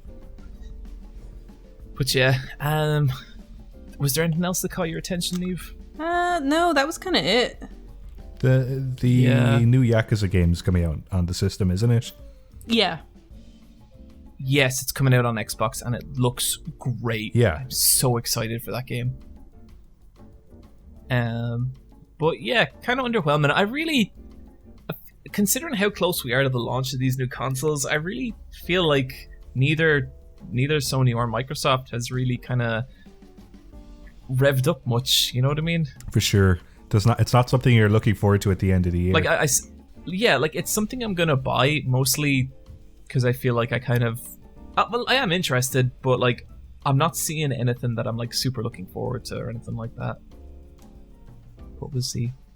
But maybe that'll all change with the Unreal Engine 5 demo. This was pretty cool. This was impressive. Yeah. I like the fake game that they used to kind of demo it, where it was like not Tomb Raider. Yeah, I was just like, oh, I like this not Tomb Raider. Yeah. This game seemed a lot more interesting than the games in the Xbox gameplay reveal. Yeah, and it doesn't exist. Yeah. No, that's very impressive with the Unreal, and that's a very accessible engine, isn't it? Yeah. Yeah. Unreal's like pretty accessible, and they do a lot of stuff where like people can, download student versions or just like kind of.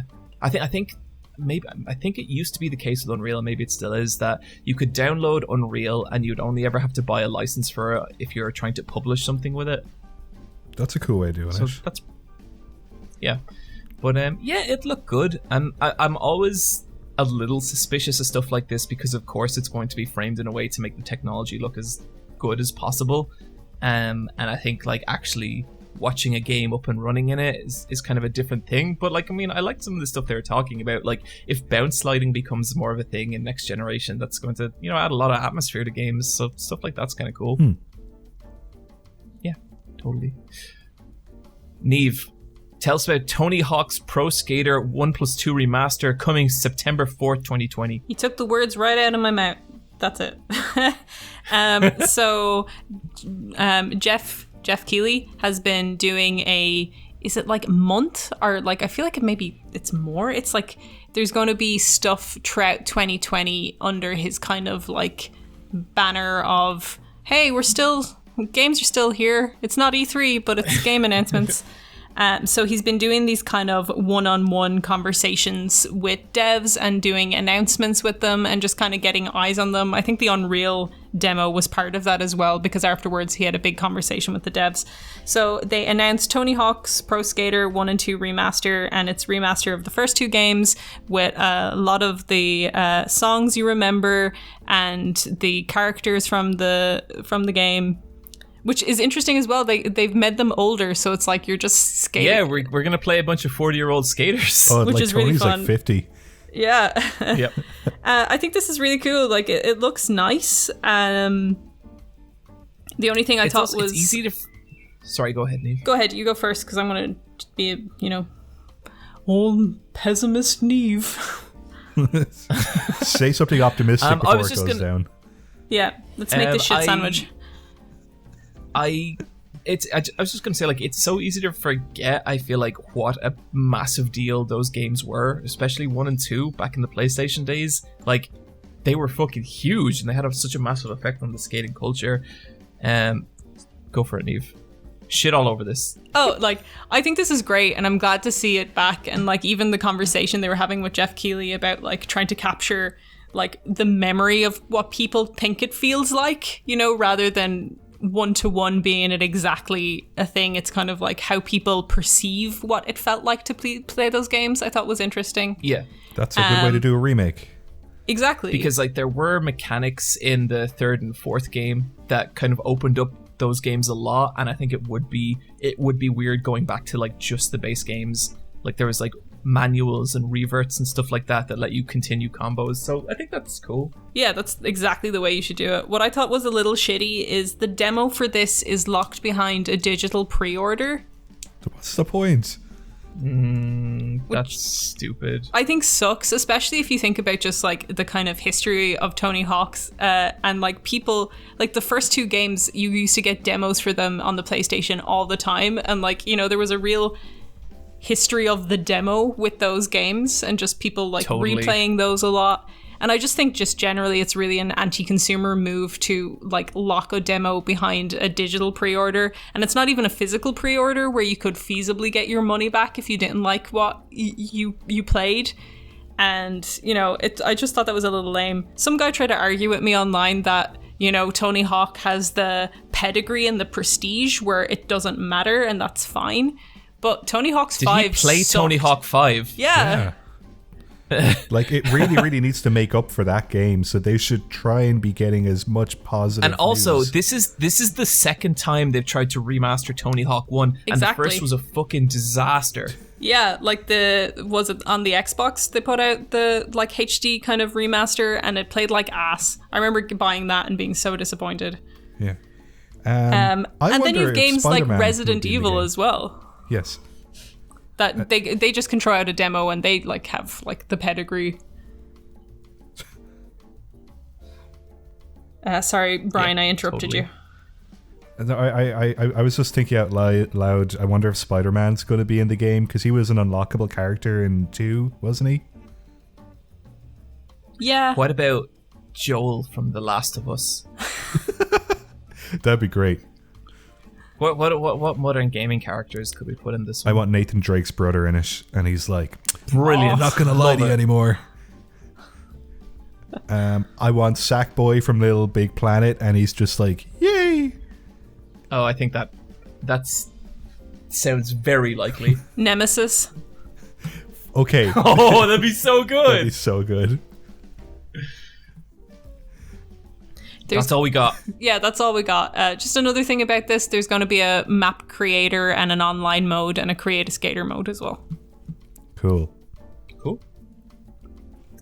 Niamh, I also hear that the Mafia Trilogy is getting a remaster. Yeah, I think this is cool. I'm a big fan of Mafia 3 and I never played 1 and 2, so I'm looking forward to having a way to play them because I know they're much beloved games. So it's cool to see that there will be a trilogy remaster, and it's going to be a packaged together deal, so like 3 games in one kind of thing. Yeah, I really like trilogy remastered games. It's such a cool idea. Yeah. So that's a lot of value. That's exciting, and it's coming out this year, and from the trailer they put out, it looks nice. Yep, looks cool. Brian, talk to me a little about Paper Mario Origami King. So for no reason, Nintendo just put out a video saying that there's a new Paper Mario game called Paper Mario and the Origami King, and it's out in 2 months' time on July 17th, which is wild.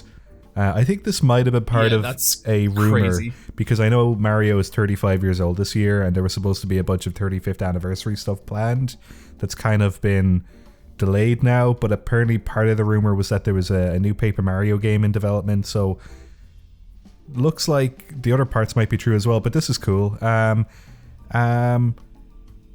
I'm hoping this game is good. Visually it looks great. I'm sure the writing is very good too. They showed a tiny bit of the gameplay and it was hard to tell what kind of game it is to play, because the last 2 games I couldn't tell. Yeah, I couldn't tell if it was like a turn-based thing or if it was a particular attack. Like it looked kind of 3-dimensional, and it was weird. It's like a big giant rotating gear that has different spokes on it, or different concentric circles layered out around it. But I could also just see that being like a special attack. Yeah.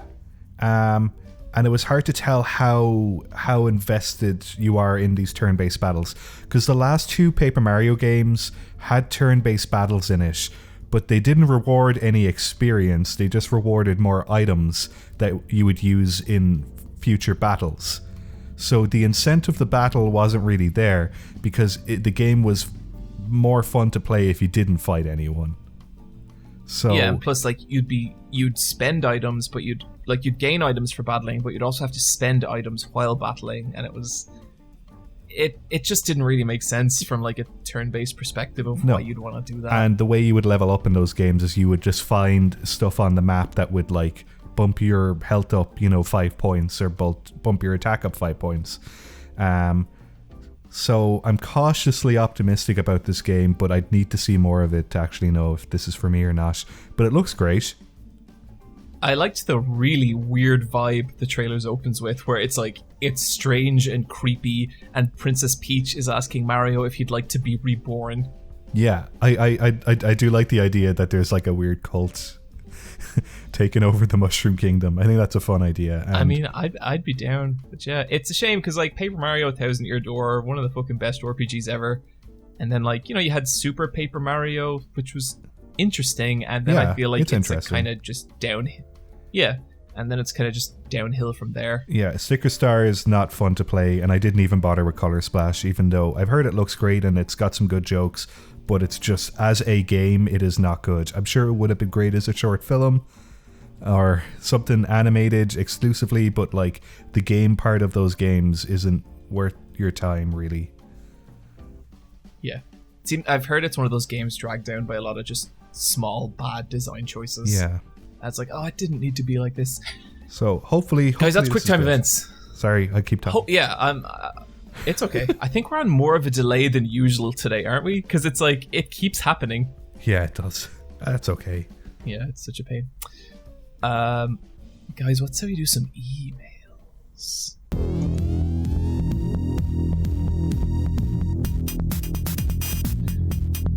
Okay.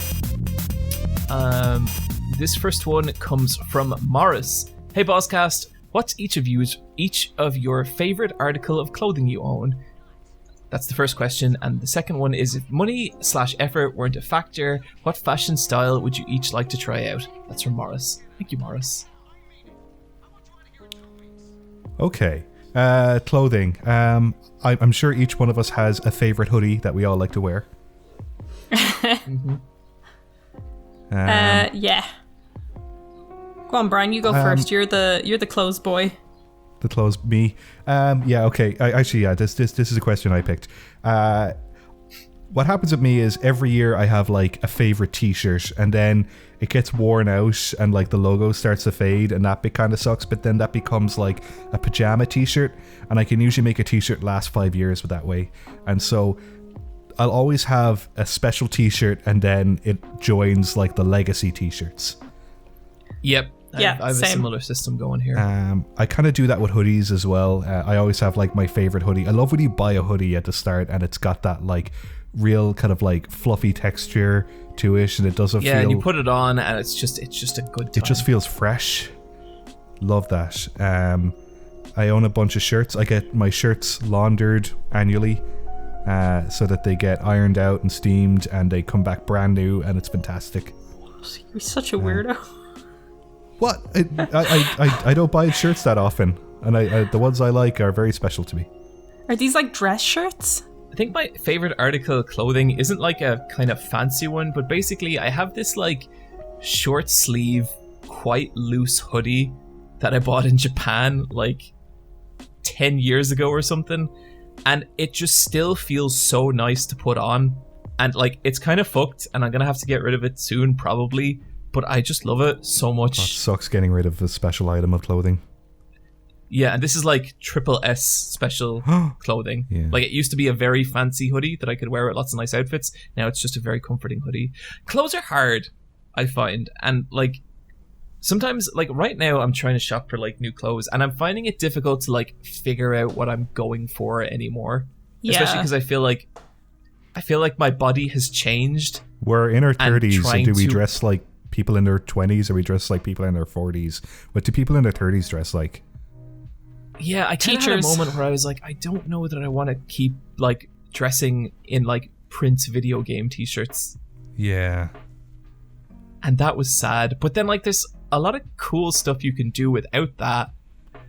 But yeah, clothing is tricky. What about you, Niamh? What's your like favorite article of clothing? My new favorite article is I bought the Destiny boots that they They're have. sick. They're The really limited good. edition Destiny boots. Look, I'll shit on Niamh and Destiny all day. This is a fucking dope pair of shoes. They're very cool. Lovely colours. Yeah, they were fun. So that's my like new favorite piece of clothing. But I don't know, like you, John, it's kind of hard when you're like, I don't know, you get you keep aging and you're just like, how do I look more like an adult but not compromise looking cool? Like I don't want to look really boring and get a cardigan or some shit. Yeah. So how do I balance these two things? And it's not really a case of like, I don't want to. It's hard to describe. It's like, it's not like I don't. It's not like I feel too old for those clothes. I just don't really feel that into them anymore, you know? Yeah. I find like And I think I'd like to kind of simplify in some ways and then complicate it in others. I don't know. So I've been having this discussion with Michelle a lot. It's difficult. Hey, it's okay. If money/effort weren't a factor, what fashion style would you each of you like to try out? I don't know. You know those like really high fashion, really tailored looks where it looks like a military-esque jacket but not military, with boots. Yeah. I know, like I'm either going to go ride a horse or like start a war, but like in old-timey time, but like also not like that. Yeah, I get you. I Like want, super a really, tailored, really cool nice tuxedo. jackets that are long. Yeah, I'd love like a fitted suit. I think that'd be sick. I really like costumes as well. I'd love like a really good Halloween costume. With like I really want one that has like the built-in fan so it keeps you nice and like chill. Oh, you want fursuit. a high grade fursuit? I wouldn't mind getting a cool fursuit. Like Sonic Fox showed off his 2 new fursuits and they're fucking awesome. You can like change the expressions. They're really impressive feats of like ingenuity and craftsmanship. Yeah, like I also think though, are you not like suffering a fursuit for the sake of expressing yourself? Like I never got the impression that they're like fun to wear. Yeah, they must be pretty fun much. to wear. I think they're fun for a while, but if you're at a con and it's really hot and you're wearing a fursuit, you're probably going to die after like an hour or two in it. I'd really like a custom one that has the built-in fan. I don't know. I'd really like to give one a go, like a proper one, not like a shitty one. Like you know how? Wow, I never knew this about Bryan. I don't really like the art or anything, but I'd like to like try it out for a day. I think that'd be fun experience at a con or something. Like, interesting. I like when people are in costumes and you could be someone else. Like there's something fun about that. Yeah. I've always wanted to have Anakin's robes. Just full on Maybe Star that could be a Wars good robes. direction for you, Niamh. Yeah. Just go full Jedi. I know. I remember being like a teenager and my mom asking me what I wanted for my birthday and me being like, Jedi robes, and she just laughed at me. So it just never happened. Oh. So eventually. I've always kind of like structured my clothing after like rival character from a video game. And so I think if I was given infinite time and effort, I would just push that as far as I possibly could. Probably a lot of very like post-apocalyptic, gothic, long hoodies.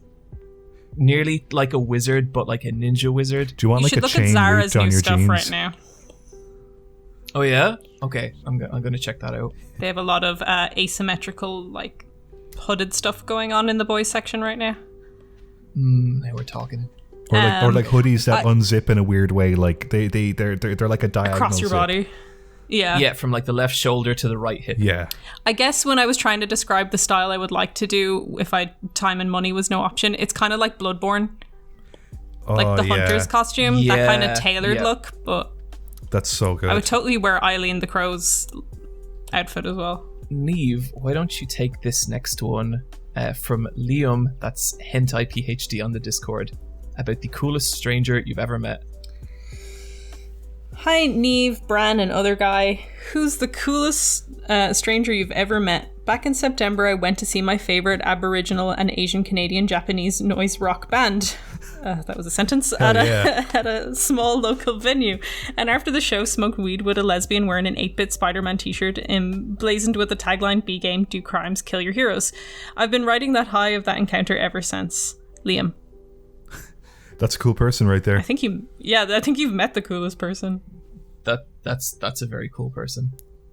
Niamh, you've met a lot of weirdos. Yeah, I have. I really liked that. I think I spoke about her before, but that old woman at the lesbian bar who had her secret tattoos and waited for her husband to die so she could go and be a lesbian. She was great.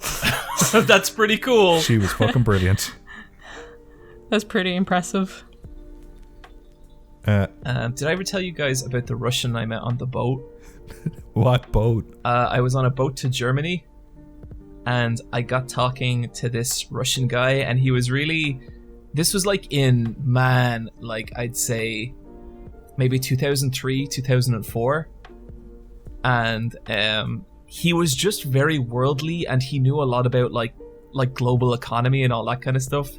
And he was asking me like where I'm from and stuff, and I was like, "Oh, I'm from Ireland." He goes, "Ireland? Oh, yes, very good, very, very, very strong economy.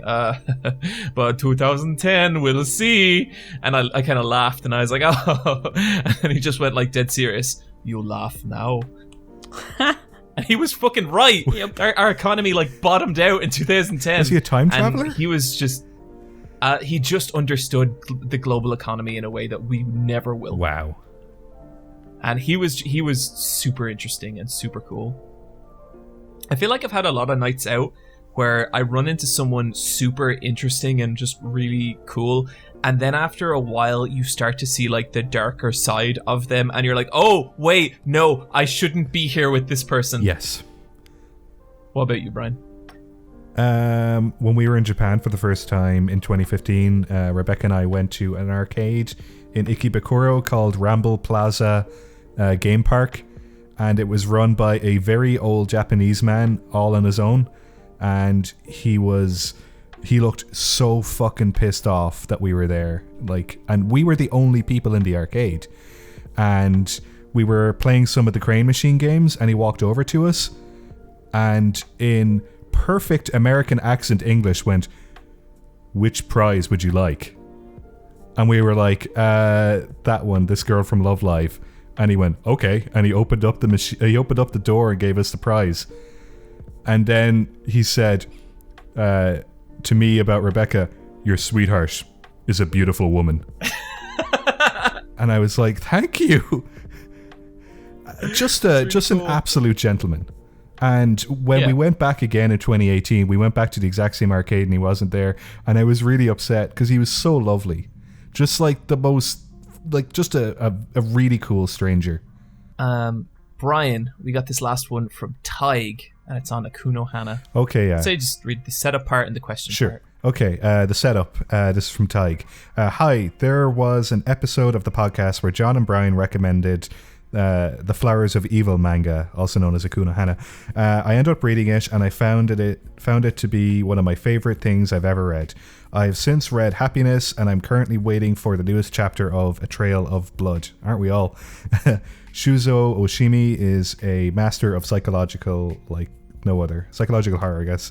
Then the question: I would like to hear the Bosscast thoughts on Shuzo Oshimi as an artist, and what is the general consensus of his manga. I would also like to know if John is still planning on making a video on the Flowers of Evil, or if that idea has been dropped entirely. And then there's another bit down here. Will I read that bit? Sure. You don't have to read this, but you're more than welcome to. It's genuinely one of my favorite podcasts that I listen to. I look forward to the Bosscast, and I hope you guys are doing okay in this quarantine. It's definitely not fun, but I hope you guys come out of it to be the universe's strongest podcast. Much love and thank you. Hey, you know what? Thank you so much. Thank you, Tig. That's super sweet. Yeah. Sometimes I cut those bits out of emails because I get self-conscious reading them, but it's always appreciated. Yeah. So yeah. Shuzo Oshimi, boy, he's a weird dude. He writes some scary manga. Yeah, do you know he's wrote like 6 or 7 stories this decade? Wow. He just does like these fucking insane 60 chapter stories and then just moves on. That's a good length. I think it would be fair to say that me and Brian are both very big fans of this guy. Oh yeah, for sure. I'll read anything he does. Yeah.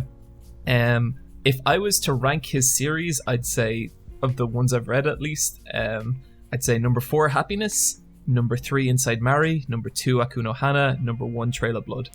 For me, it would be similar, but I'd put Akuno Hana above A Trail of Blood. Mm-hmm. The initial rush of reading that was very, very special.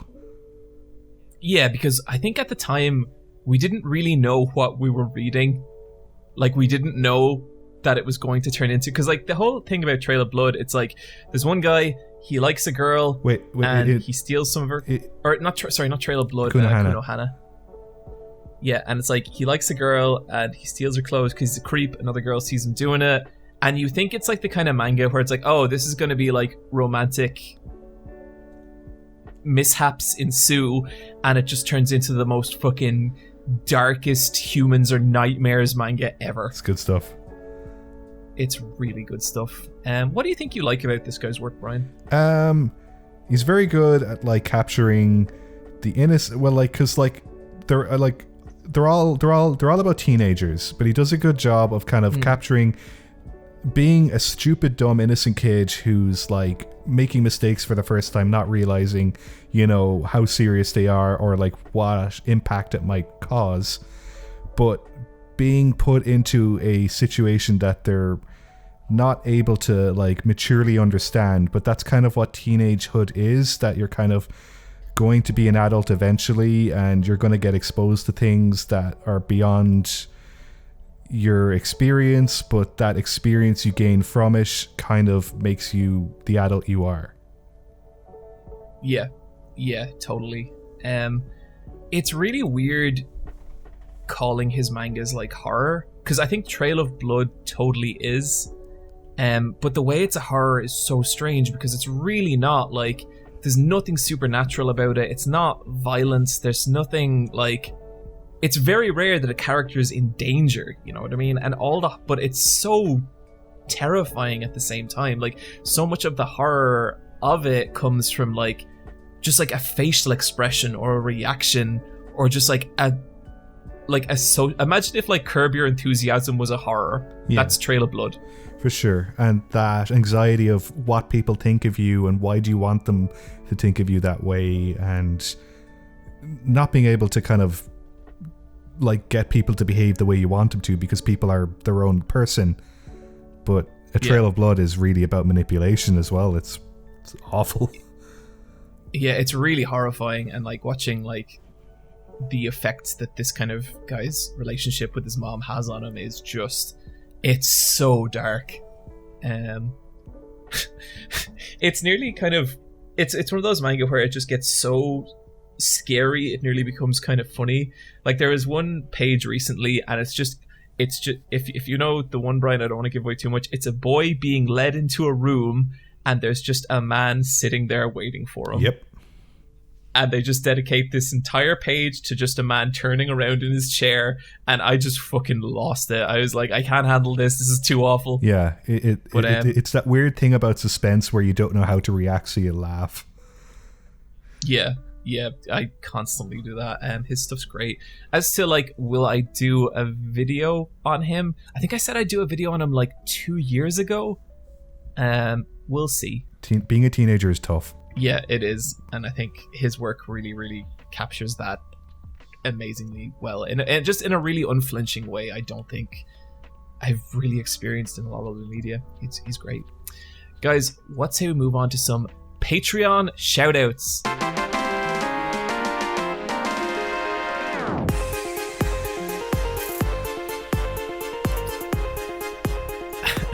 Niamh, why don't you take this one from Pixel Hipster?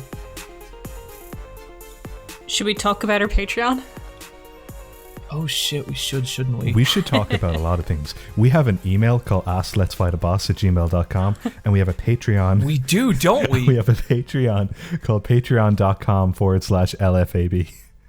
Listen, this room's really hot, and I think I'm really dehydrated now, and shit's slipping, guys. I'm not doing so great. It's okay. I've got a phantom smell that's like really, really bothering me.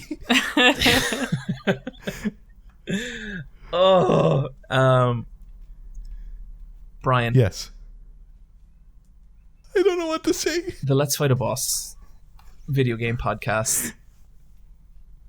People listen to. People want to support that. Do you want to hear three broken people trying their trying to do a video game podcast in 2020, and who are just... It's so hot and the world's ending, and I don't want to talk about fucking video games. But if you want to hear people, and I just want to lie down. If you want to lie down and listen to this, you can. And Final Fantasy VII Remake wasn't good. And I'm still upset.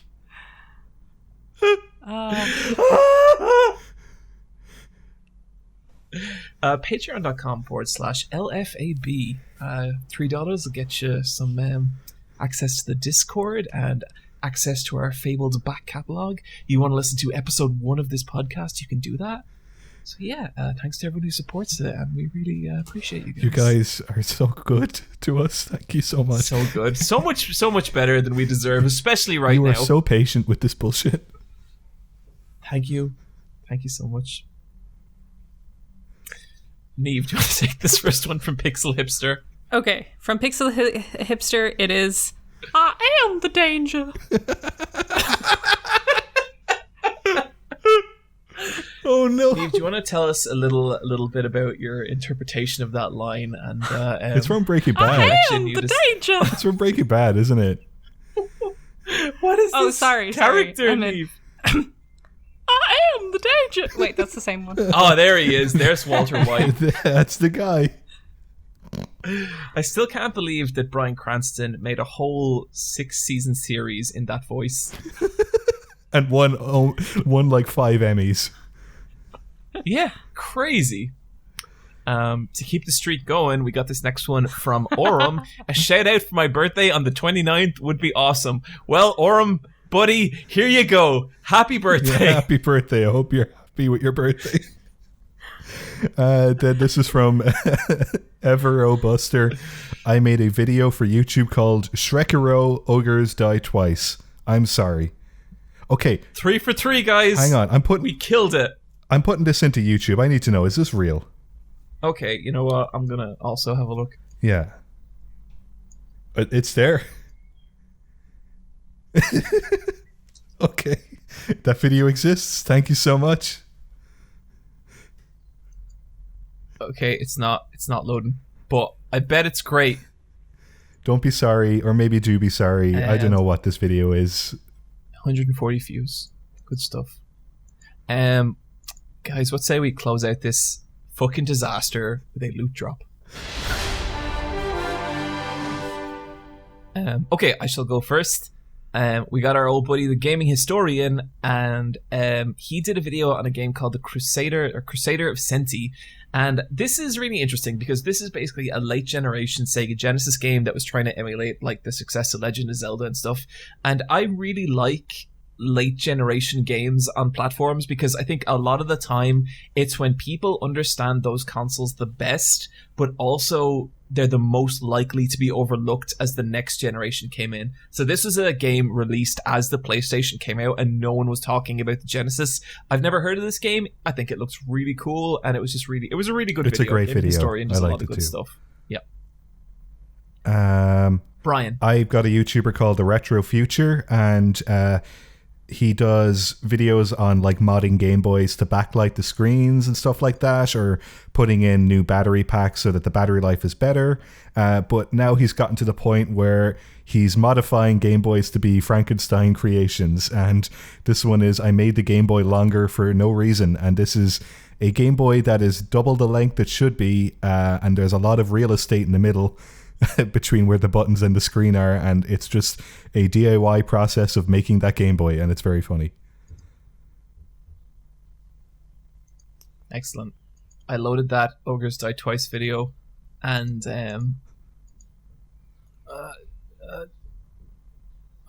sorry. And Everobuster, you have a nice voice. Niamh, what do you got? Mine is from our favorite atrocity guide, and it's The Fall of Phoenix Jones. Oh, yeah. Oh, I watched this video. It's so sad. It's so sad. A great video. And so interesting. So Phoenix Jones is one of these real-life superheroes, a person who dresses up as a superhero and tries to do good. And there's some people who do good by, doing charity work and visiting like hospitals or whatever. But Phoenix Jones was like, no, I'm the real deal. And he tries to stop crime. And to some degree, I guess he did. And to other degree, maybe not so much. But this is about the history of Phoenix Jones and just kind of just his life as a superhero and then his eventual fall from grace.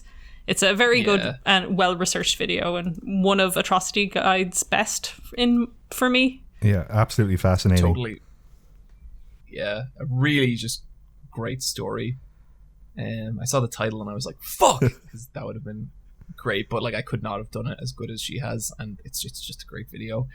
Guys, that's gonna do it for episode 125. I think our sanity meters went out the fucking window. Unmitigated disaster. Like I could feel us trying to keep it together so hard this entire episode, but man, just kind of stumbled at the finish line there. I really think if we were to all fight a kangaroo, all three of us against one kangaroo, we would lose to that kangaroo. Like so hard. I think the three of us would fuck up a kangaroo. You think so? I absolutely do. I think one of us would have to take a lot of damage in order for the other two to surprise it. Okay, John. Yeah, I'll take that. Okay, so how about I go behind the kangaroo So and grab John his tail? tanks. Yep. Cool. Niamh's in the back healing. Oh, way to put the girl as the healer, Bryan. Jesus. Oh my god. Oh, now we've gotten super offensive with this episode as well. Guys, I'd just like to apologize to everyone listening. The It's girl too is late. not the healer. The Too girl late, is the fucking thief. Cancelled. Okay, well, this podcast is going to have to go through some restructuring, but I hope you'll join John and Niamh on their video game adventure next time. My last episode again. Yeah, I can't believe it. I can't believe you're already gone I can't again. believe I lost to a hypothetical kangaroo. Niamh, do you want to say goodbye? Bye, everyone. And Bryan, do you want to have any last words for the people who have grown close to you in the last 5 years? Goodbye, everyone. Until I see I them will. This is it. Goodbye. There's nothing here anymore. Hell of a run. Hell of a run. And I think that's it.